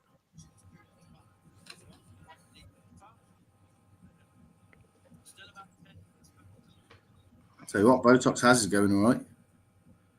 Yeah, he is a grade 3 winner. He won the Weatherby's champion hurdle. Is that what's called the Weatherby's champion hurdle, something like that? Strong leaders struggling as well. Wow. With him, neck away was strong leader. Transmissions move on the move. Or was that There you sorry, go. no, strong leader? Strong leader. Both dogs has the white breeders is going to make the run on towards the second last around the outside of Gowl Road. On Val, 2 lengths behind him in third. Crambo is about 6-7 lengths to the main champion of Crambo. Showing If they've gone too quick, then something off the pace could pick them up. But Jesus, there's a good few lengths between the gap front there, and the last. downhill now. Both dogs has the far side, the white champion. I like this ride that Crambo's getting here, mate. They're not getting stuck into him too much, ruining his Cheltenham chances effectively. It's not that he handles Cheltenham amazing anyway, but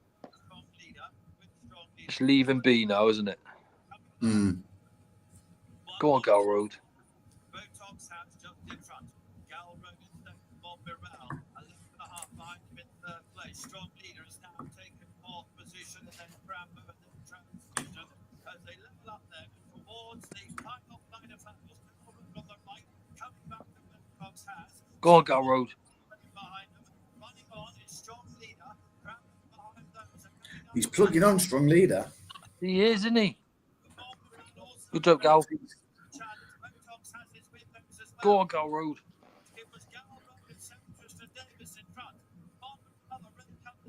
He's trying to get Monmorel. Go on, Gal. He finally had his day. Yeah, he's got his day in the sun eventually. Well done, Joe. And the second winner on the day for the WatchAlong. Lovely. Happy days. Well, boys, that's all we were really scheduled to cover this afternoon. I know there's another race at Cheltenham. I'm not sure if either of you want to give everyone the winner of the last race there. Obviously, Potter's Charm. We may as well quickly cover it off because we did start to. What do you boys make of the fact that he's out for his 5th start this season already? Joe? Both ways. I put up a post about this on Twitter and I very mixed reactions. And to be fair, some very good points from either side. A lot of people said, well, we used to run them a lot sort of back in the day and they went there fine and there's still enough time for him to run at Cheltenham between obviously now, you know, giving him a long enough break, should we say, up to Cheltenham. But if it goes wrong today, this is my point, if it goes wrong today, then suddenly their Cheltenham Festival credentials are in tatters a little bit, you know. But again, another point, it could be like Constitution Hill. He's so fit at home that they've got to get him out and then they can ease him down and then gear him up to Cheltenham. So, look, who am I to tell them not to run him at the end of the day? But I'll sit on the fence. Leah. Fair enough. Jamie, what do you make of the fact that the fact that he's had as many runs as he has so far and they're obviously lining him up again? I think they know they can't win at Cheltenham. Liam. That's basically it. But I don't think I don't think he's good enough to win at Cheltenham. No, there's too much in Ireland to beat him. I see price-wise coming out today and say the Irish have no chance in the novice hurdles. Basically, is he having a laugh? They'll clean up, wouldn't they, Jane? Is he having an absolute mare there? Sorry, he is like. I'm sorry, like bar the New Lion, like who has form of the worst Grade 1 novice hurdle in the history of British racing that never throws up a winner of a novice hurdle at Cheltenham. Hey, he beat Wendigo. Wash your mouth up. I don't care who he beat. I don't care if it's a two-legged, whatever. No, but like seriously, all jokes aside, no way. What's he on about? I think they're here, Liam. All jokes aside, that they know he won't win a Cheltenham. Fair enough. Is he your idea of the winner today, Jamie? Well, it looks like no. He's backed off the board, 4 to 6, 6 to 1 to feel on the ground. So yeah, he probably will win now. Yeah, 4 to 7 in most places. Yeah, I'd probably just take a chance on Wade out myself. Joe, would you settle on anything else other than Potter's Charm? Or would you think you'll have No, it's not. I'm just going to leave it alone, Liam. I can make a half decent case for some of the others in the field, but I think I'll just leave the race be, to be honest. No, fair enough. Okie doke. Final thing, lads, that we'll just touch on before we finish up is your performance of the day.